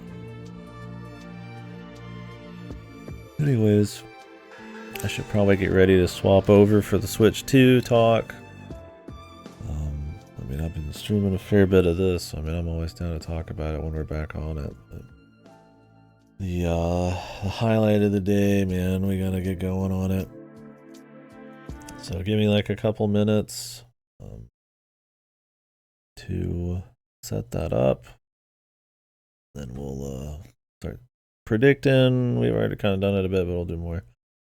And getting ready to watch. It's an hour long. We'll talk after too. Take your shits, take your pisses. Bleach yourself with some leeches, whatever the fucking weird shit you gotta do. Do it. So I'll be back in probably like 5 minutes here. So.